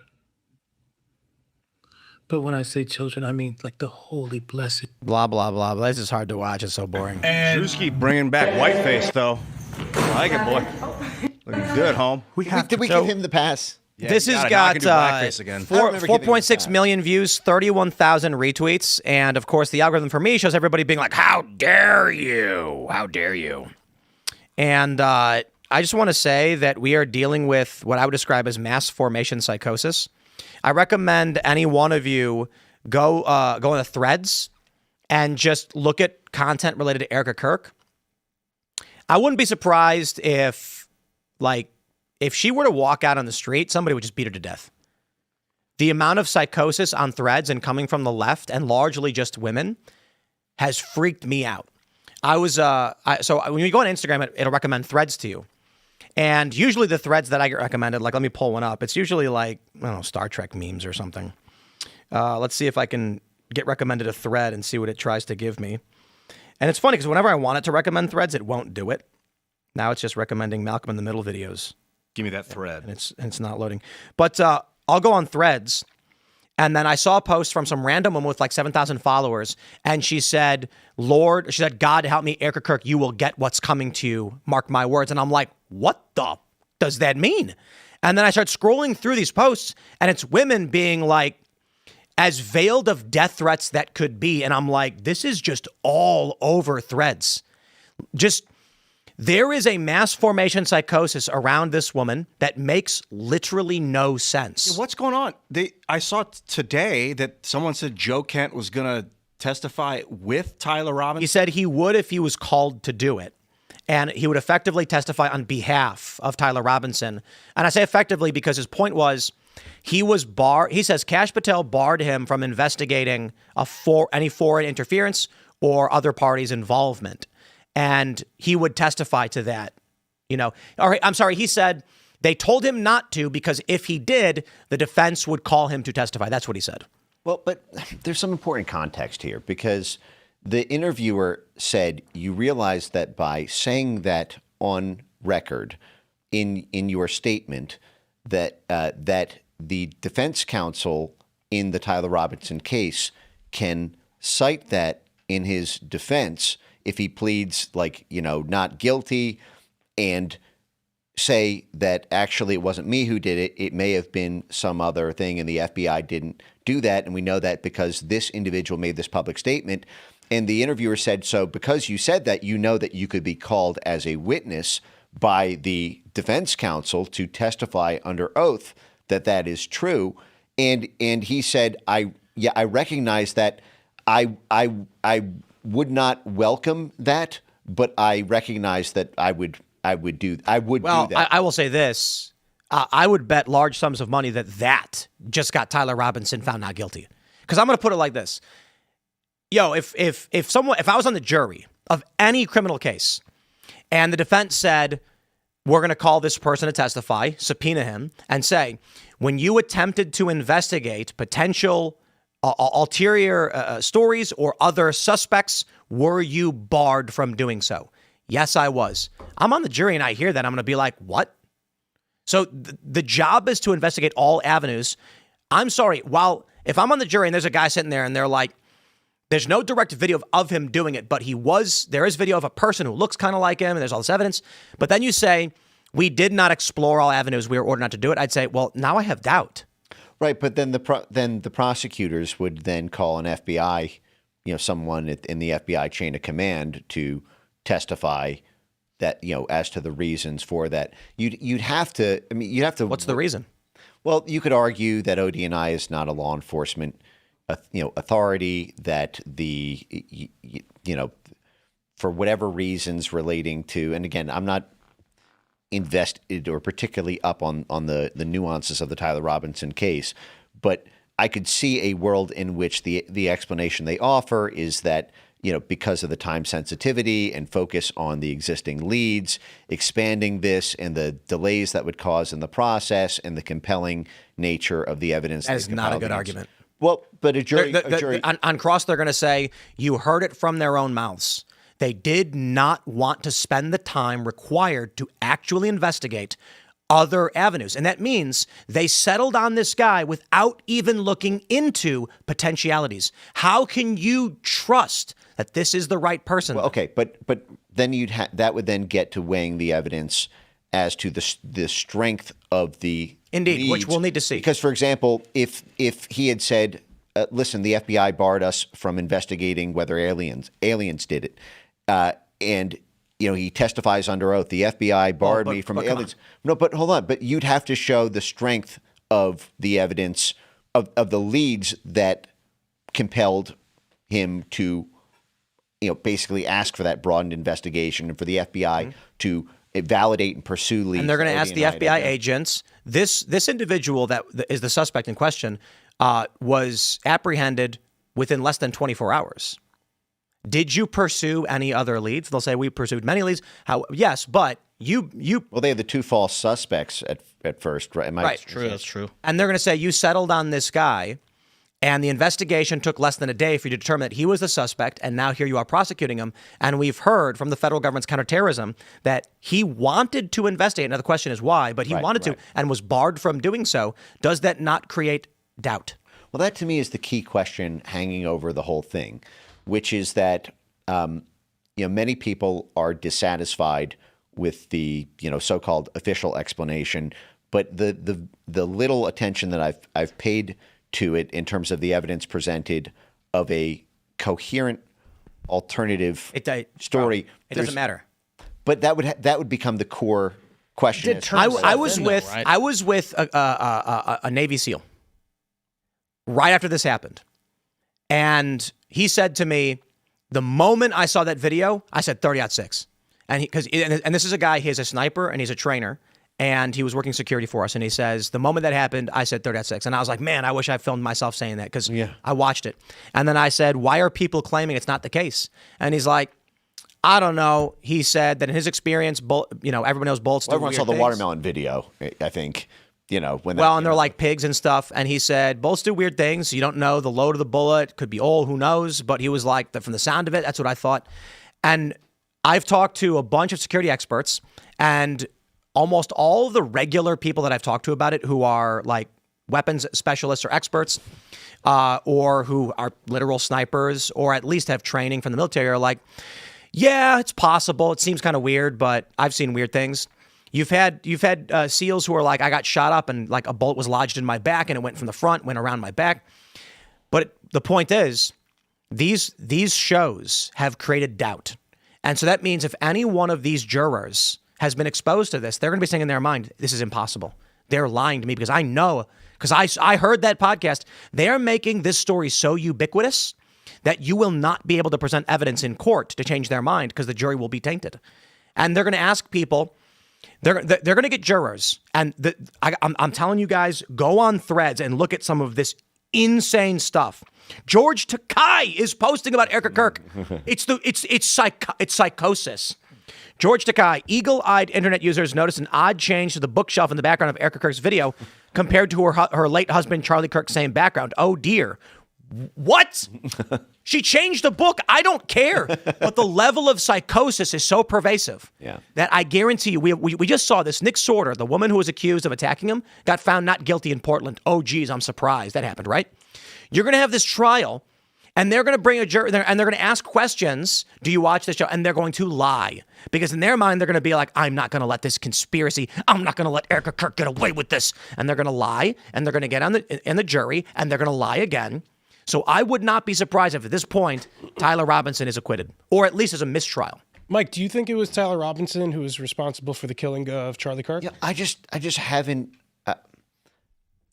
For me, I feel like I've so many other battles I'm trying to fight, and this became something very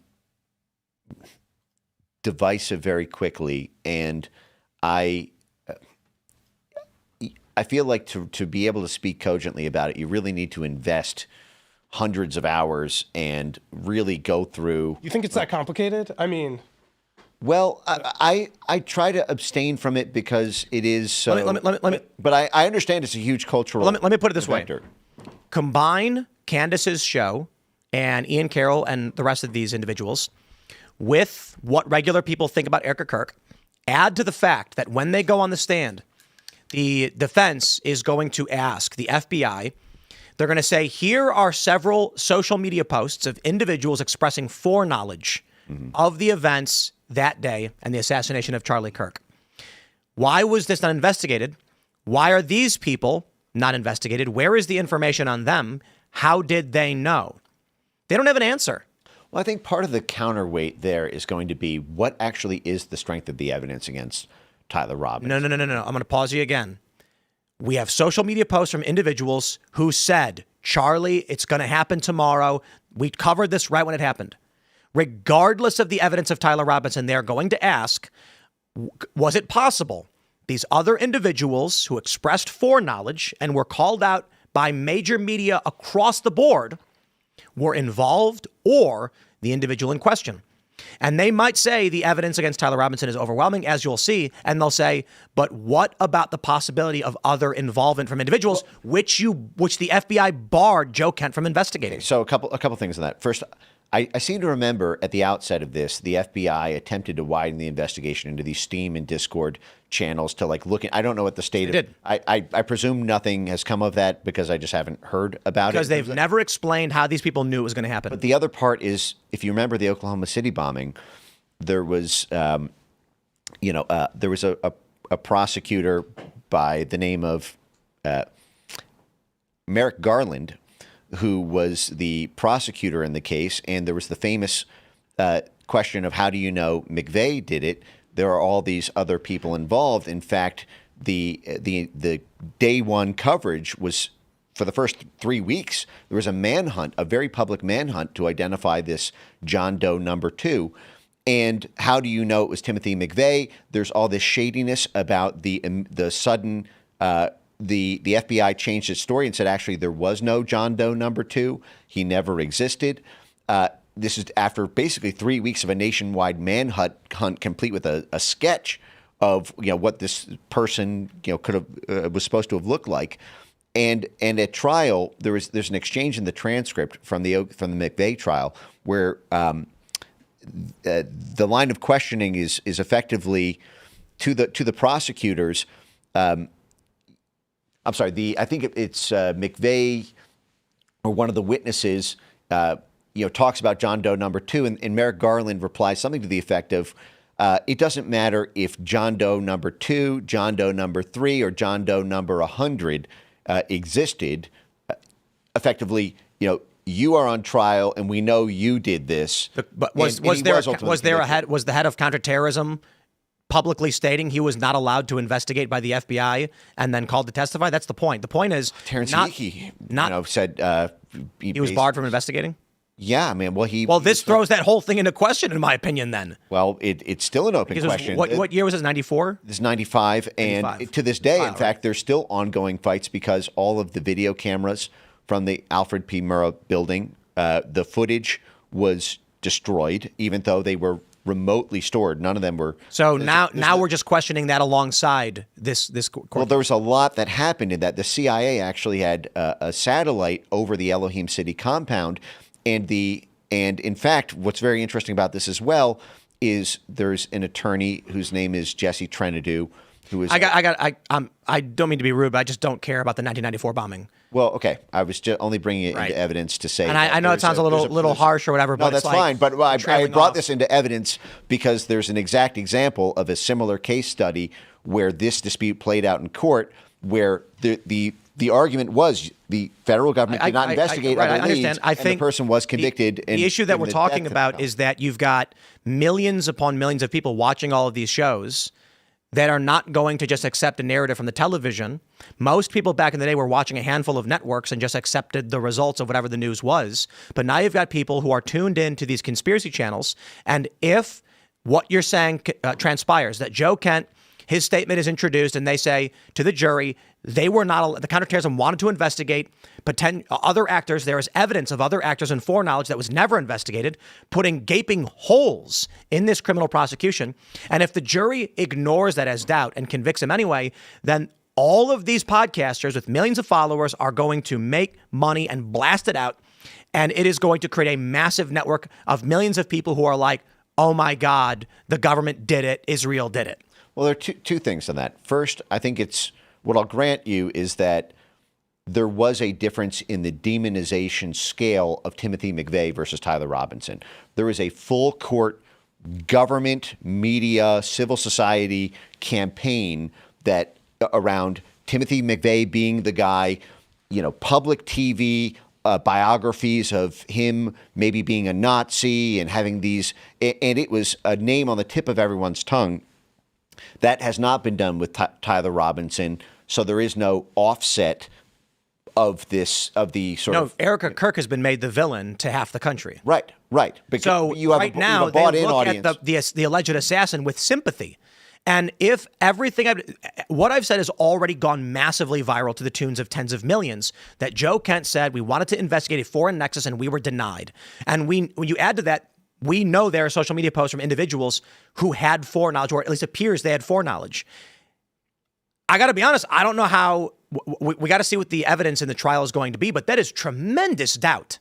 Where it's like, if Joe Kent said the reason why I wanted to investigate a foreign nexus is because of these 7 social media posts where individuals were expressing they knew it was going to happen the next day. Well, this gets me back to why. And the FBI was like, nah, don't do it. But this gets me back to why I introduced the 1995 Oklahoma City bombing, because the reason the court denied defense the ability to see the CIA satellite and data around Timothy McVeigh is because it dealt with a potential foreign nexus, and it was deemed to basically potentially get into areas of national security, which begged the question, because there were many other people. There was this guy on. Right, I understand. My point is the jury is going to be asked, do you believe beyond a reasonable doubt, with these factors included, that this is the man who did it?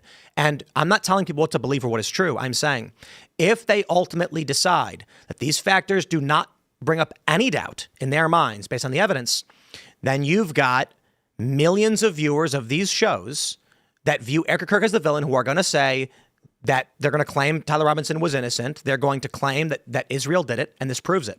Because they're going to make the argument that any reasonable juror would not conclude this, that they would say there's, of course, doubt. Who are these people that knew? The reports of the vehicles pulling up to Tyler Robinson's house in the week before it happened shows other people were involved. The fact that there was a Discord and communications, other people were involved. And the fact that the FBI denied the ability of the counterterrorism director to investigate it is going to say to them, this proves the conspiracy. And if a jury convicts, even knowing that, they're not going to believe it.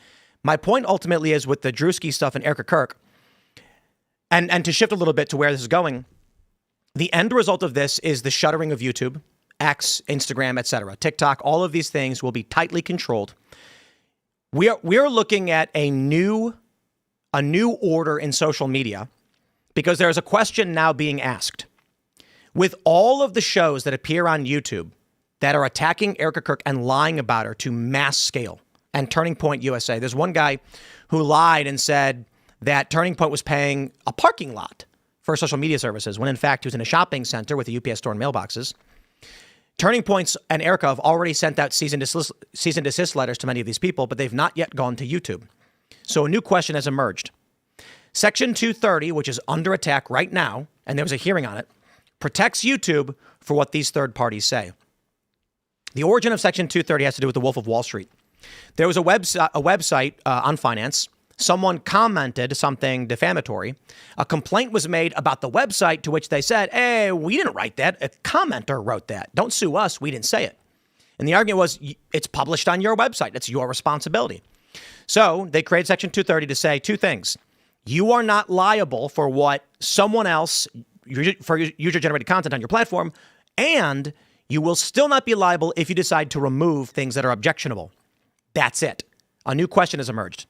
Are you the publisher of the content personally when you are offering money to someone to publish it? That is, YouTube has a contract with Candace Owens. They say to Candace, whatever content you make, we'll make money together. That is entirely different from the original intent of Section 230. And so now, with this court case where YouTube is liable for what they promote, the question is, when YouTube cuts a deal with someone, does this now change the narrative? Well, the argument that they'll probably have is YouTube paying user to create the content, yes, or is user creating the content and then being paid as a result? And doesn't matter. That might be it might matter, because if they're directly paying you to do it, you're definitely producing it. It matters culturally what we ultimately decide.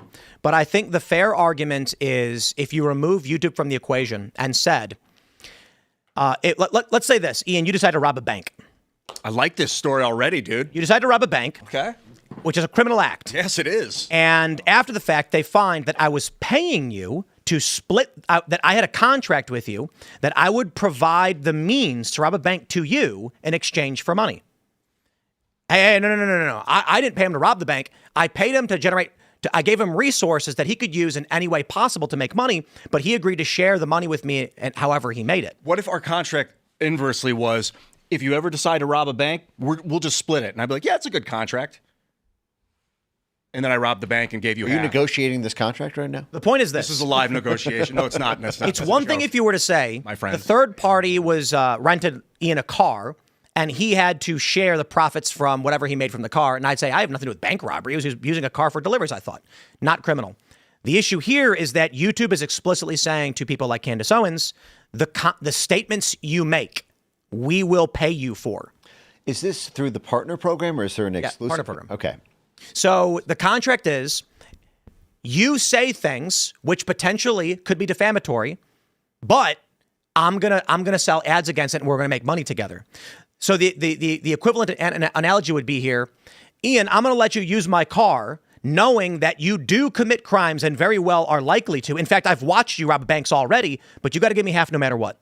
If YouTube is aware of what Candace Owens is saying is defamatory, but continues to do rev splits with her, that puts them in a liable position, in my opinion, beyond Section 230. Isn't the better analogy, because the way you describe it, it sounds like if Ian is a part-time bank robber and you give him a general loan and he uses the resources of that loan to... Well, no. Because you're not... because No, but the issue with YouTube is that a third party pays YouTube and YouTube then gives a portion to Candace. So it wouldn't be that I give Ian money. It's that I give Ian the means to rob banks. I know he's a bank robber. I've seen the banks that he's robbed. And then... You're saying like you rent him a truck, basically. It's like... Yeah. I'm like, I'm going to let you use my car for the work that you do, knowing full well that you're a bank robber and you're going to use the car to rob banks. Okay, but you're liable for that. Okay, but hold on a second. Because it's not like 100% of the statements are defamatory. Right. This would be like just like letting Ian use your truck, but he uses that truck to pick up his kids at work, to go to guitar practice, and sometimes rob banks. And you know he's doing it. Yeah, you're going to get found liable for that. Because they're going to be like, you knew he's robbing banks? Well, I did, but he wasn't doing it all the time. And they're going to be like, okay, like you're under arrest. Well, he has a series. But again, the Brigitte Macron is the better example because that is 100% purely defamation per se. Calling Brigitte Macron a man designed to that is egregious defamation per se. And YouTube knows she's doing it. And that's actually against the rules of YouTube as well. Like they say don't. So they say defamation. There's a fine line in how they define it, but targeted harassment. Yeah. And this absolutely qualifies. And I will tell you from experience on the shows that we've had pulled, because people had said something as silly as like, man, I can't stand that guy. I wish somebody would go there and, teach him a lesson, but I'm maybe a little bit more egregious, but something like, oh, won't someone rid me of this meddlesome priest? And then YouTube's like, you can't do that. YouTube once came in and deleted all of the chat and locked it because of something someone in the chat wrote that was about like not liking politicians, or it was a letter that Thomas Jefferson had written that I'm not going to state because they'll take the showdown for it. So ultimately the point is this. YouTube is aware of what she's saying. They know she's being sued for it, and they know that she still says it all the time. And they are like, no, that's fine. You and I will profit together off of these things we know you're being sued for. The argument now is there's a big difference between you can say whatever you want and we know what you're saying is defamatory and you're being sued for it, but we're going to make money together anyway. Well, like we're going to generate revenue for you for doing it. Well, I mean, the legal standard for a public figure is you have to knowingly, spread the false information. Unless it's defamation per se. In this case, it is. Right. Okay. But we'll see what the court says on that. I think YouTube to step in and she's being sued, and then she tried to get it dismissed and failed. Right. And she's going up against a head of state who has, like, the way I describe it is this: in people think in law, what's written down is the most important thing, and that's never true. In law, what matters is, does someone have power? And Donald Trump has to negotiate with the Macrons in NATO and the EU. And the Macrons don't like what she's saying. And you can call this tyranny, you can call it corruption, that's fine. The fact of the matter is, if you think Candace Owens, as a private citizen, will win against a head of state, you're nuts. Unless, of course, she's in on it. Maybe, I don't know. Okay, so if a liberal in the United States made a video series about how Donald Trump is a woman, would YouTube then, is the same line of argument applies? That's defamation per se. And Defamation per se is defamation that's considered so egregious, right? Yes, that it doesn't require, and like the standard pedophile is type allegations, criminal, or some. What I'm saying is even defamation per se, that still has to be determined by a court. I think there are issues around a social media platform stepping in after something has been determined by a court of law to serve as this kind of pre-court of law before it's been legally found. And that process, for there to be any liability on YouTube's end, I mean, you have to basically argue that they have to basically make an assessment. They have to make a legal assessment of a person's entire posting history. And right. Do you believe that YouTube has not considered what Candace is doing? Do you believe, I would argue that internally at YouTube, it is 100, it is a 1 of 1 chance that YouTube execs came together over text and in a meeting to discuss what she was saying and potential legal liability because she's saying it. When the Macrons filed a suit and got involved, I'm willing to bet 100% YouTube legal said, this is becoming an international issue. What's our risk here? Are they a party to the lawsuit? No. And that's the point is, my point is not about Candace Owens. My point is about Erica Kirk. At what point is the question going to be brought up that YouTube is facilitating widespread defamation per se against Erica Kirk, for which they are knowingly generating revenue off of it? And will they be liable? Because again, Section 230 was about, if I make a website and you comment, there's no monetary exchange. I didn't ask you to do it. I didn't offer you money in exchange. You're saying this is if 230 goes down. No, I'm saying 230 will go down because of it. I'm saying I wouldn't be surprised if the psyop from the deep state was we need to eliminate 230 to end the populist media base. How do we do it? Well, 230's got to go so that YouTube becomes a gate-kept company and anybody who wants to start a channel has to get approval with government ID to be on the platform. Like, who gets to make movies for Amazon? Who gets to make movies for Netflix? They're all private. They choose. They gatekeep. I believe that's what the machine state wanted for a long time. They don't like that there's channels like this that exist. And so I'm not saying it's definitive. I'm not saying it's a great chance. I'm just saying what an interesting thought. One way you get rid of it is to do a massive campaign accusing the widow of a man who was assassinated of being a demon, of being a robot, of being evil. The most insane things like wearing leather pants, and people are getting RPMs into $20, which is greater than news, greater than finance, or it rivals finance. I would be willing to bet following this court case where YouTube is liable for what they choose to promote, the next step becomes, look at the tens of thousands of Erica Kirk videos lying about her and accusing her of being a demon, of being evil. Even Joe Rogan is now doing it. God forbid, if something happens to Erica or Charlie's or her kids, there will be an instant congressional hearing and they will say, YouTube, why were you allowing this? Nay, why were you profiting off of it knowingly with high RPMs allowing this to happen? And it's the argument the deep state would use to say, won't someone think of the children, just like when they said we need to get rid of, because it was CISA, when they were like, because of the children, we have to ban and lock down and get access to your computers and files. If they really want to, and I'm not saying I know what's going on, if they really want to eliminate independent media and gatekeep these channels and make sure the only people who are allowed to have podcasts are the chosen few, this is the perfect path to doing it. Is there evidence Erica Kirk is contemplating a lawsuit against YouTube? I don't know about YouTube. I know that she had what everyone presumes to be an arbitration meeting with Candace when they met. Right. And she did send a cease and desist apparently to a bunch of people, including Candace. So the first question, my point is this. Following this ruling in New Mexico and in Los Angeles, that YouTube is responsible for what it chooses to promote. That opened the door to ending Section 230, because now the next step of the argument is obvious. If YouTube is responsible and liable for promoting certain content that's harmful, how does that interact with defamation when they're choosing to promote these Erica Kirk videos they know to be false or defamatory? The question becomes, in a lawsuit, if you get past motion to dismiss, which I think you will. The question is going to be, after discovery, has YouTube ever had a conversation internally about the plethora of Erica Kirk content accusing her of being all sorts of evil things, including a robot, a demon, in on the murder of her own husband, which is defamation per se, criminal act. And YouTube will say, yes, we've had those conversations.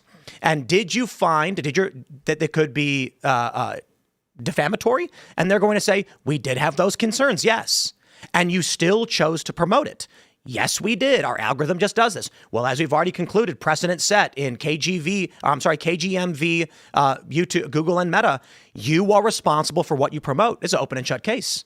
Then YouTube's going to say we have no choice but to stop allowing people to promote produce any content they want. Mike, can I get your reaction to all of the Erica Kirk slander that we're seeing online? Well, yeah, but I just wanted to say a quick thing, which has been haunting me all day since this thing came out, to kind of piggyback on what Tim was saying. There's another line, because Tim is sort of concerned with the kind of defamation lawfare, obliterating Section 230 protections because of this. It's made possible potentially by this lawsuit. I see this and I look at its potential for killing the sovereignty of the platforms for control over their own algorithm. And that is, because they're basically arguing that the algorithm is addictive, and that, I would not be surprised to see a push to have sort of third-party vetted. There was a big push starting in 2021 for something they called middleware. This was a NewsGuard, which I assume came after you. For fake reasons. Yes. They claimed that because we wrote a story about a speech Trump gave and didn't fact check the speech he gave, that we were fake news. And we had a perfect score beyond that. It's fake. And NewsGuard rates New York Times perfect, 10 out of 10, based on the fact that it's the New York Times alone. But I hate to stop you because we only have a few minutes left. I got to do an ad read and we got to read some super chats, but we'll pick this back up in the uncensored portion of the show. Perfect. So don't forget. Before we go to the super chats, my friends, we got a great sponsor. It is Rumble Wallets. Censorship's coming back. That's my whole rant. And I think the Democrats are likely going to win in the midterms. Subpoenas are going to go flying. Censorship will come back with a vengeance. And with that comes debanking, which was massive in the censorship era, which was only a few years ago. We just barely escaped from. But again, I think it's coming back. So you want to check out the Rumble Wallet app. It's wallet.rumble.com, or click the link in the description below. It's a non-custodial wallet, meaning they can't ban you from it. It's yours. It's your address. They can't take it from you. You can transfer Bitcoin, Tether, and Tether Gold. Tether Gold is actual gold on the blockchain. So if you want to transfer Tether, Bitcoin, something of value to a friend, maybe you owe money, maybe you want to tip your favorite Rumble creator, Rumble Wallet, wallet.rumble.com. And the best part is, again, Rumble cannot remove you from this. So in the event, in the future, if Democrats win or whoever wants to bring censorship back, and they go to Rumble and say, Ian, you shouldn't be trading with Elaad over here for that bagel, then, because Elaad loves bagels, Ian can be like, oh no, but then Rumble's going to say, well, we can't do anything about it. We can't stop him from making that trade. So check out wallet.rumble.com, pick it up. Shout out to Rumble, but let's grab some of your Rumble rants and super chats. I know we only have a few minutes, but oh boy. Cheese on your mustache. Schmear, they call it. All right. Evan for us says, what about the recent story of a jury finding that Elon Musk is supposed to pay in regards to X? The story will explain better. I did see that. They said that he lied about he lied to investors or something like that. So he's got to pay. Yeah, that was the allegation.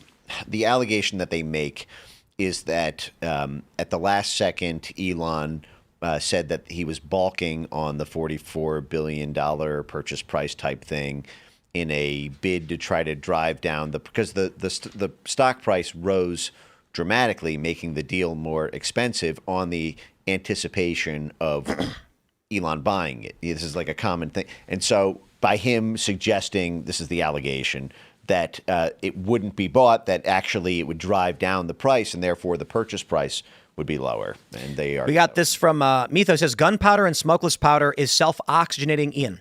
You can fire a bullet underwater. The big concern with space guns is Newtonian laws. Check out The Expanse. Interesting. You need air to spark the fire to... No. No? Well, apparently not. Oxygen. Oxygen, rather. That might be contained in the system. Like he's. Well, actually, Flint Anyway, Jay Shaw says, how do we use the Timcast community to affect political change? I've got to be more active in the Discord, but we all have to be more than just people complaining online. I'm tired of black pills. It's not what you know, it's who you know. That's the most important thing. And it doesn't just mean make contact with rich and powerful people. It means you need a network. One day you wake up and you say, man, you know what? I got a really great idea for a song. I wrote these words down, but I'm not a really musical guy. But these lyrics are fantastic. I just don't know how to make music. If you're in the Discord, that would be a problem. You'd say, hey, does anybody write songs? I wrote these lyrics. I think they're pretty good. And then some guy's like, I'm not a good lyricist, but I can play the guitar and sing. And it just so happens it's Ian. And you send him those lyrics, and then Ian puts it to a song, and now you've written a song that otherwise would not have existed. So how do you affect political change? Much the same way. You say, hey, I have an idea that no one's thought of. Who do I share it with? In the Discord, you're talking to a ton of people. The ideas get refined, the projects get started, and it can be any project. You might be like, I got a really great idea for an app that can help the GOP fundraise. Who do I tell to? I can't make an app. And you go in the Discord and you're like, does anybody make apps? And there's a ton of people who do. And they're going to be like, what's your idea? Check it out. What if we had an app that did this? And they go, whoa, I never thought of that. And then all of a sudden, the next day, you have a rudimentary app that makes it very easy to fundraise. That's how we do it. People coming together because many hands makes light work. We got to get an AI in the Discord that can help everybody. No, I think the people do that as a community. You know what else you can do is you can coordinate like communication with representative officials and stuff. So like tomorrow at 2 p.m., you could organize a call where like 7,000 people call the same guy's office at the same time on the same day. That can have overwhelming response.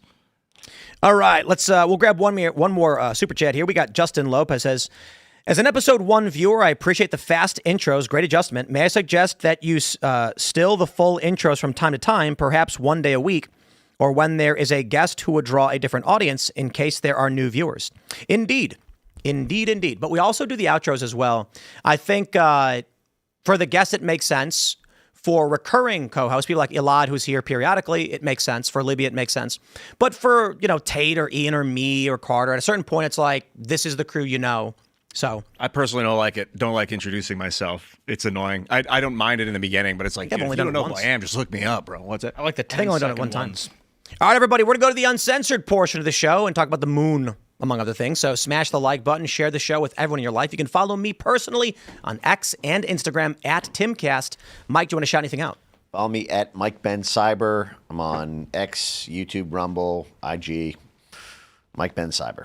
What up, everybody? Thanks for tuning in. I'm Elaad Eliyahu. You can find me at Elaad Eliyahu on Instagram and Twitter. At Ian Crossland, you'll find me.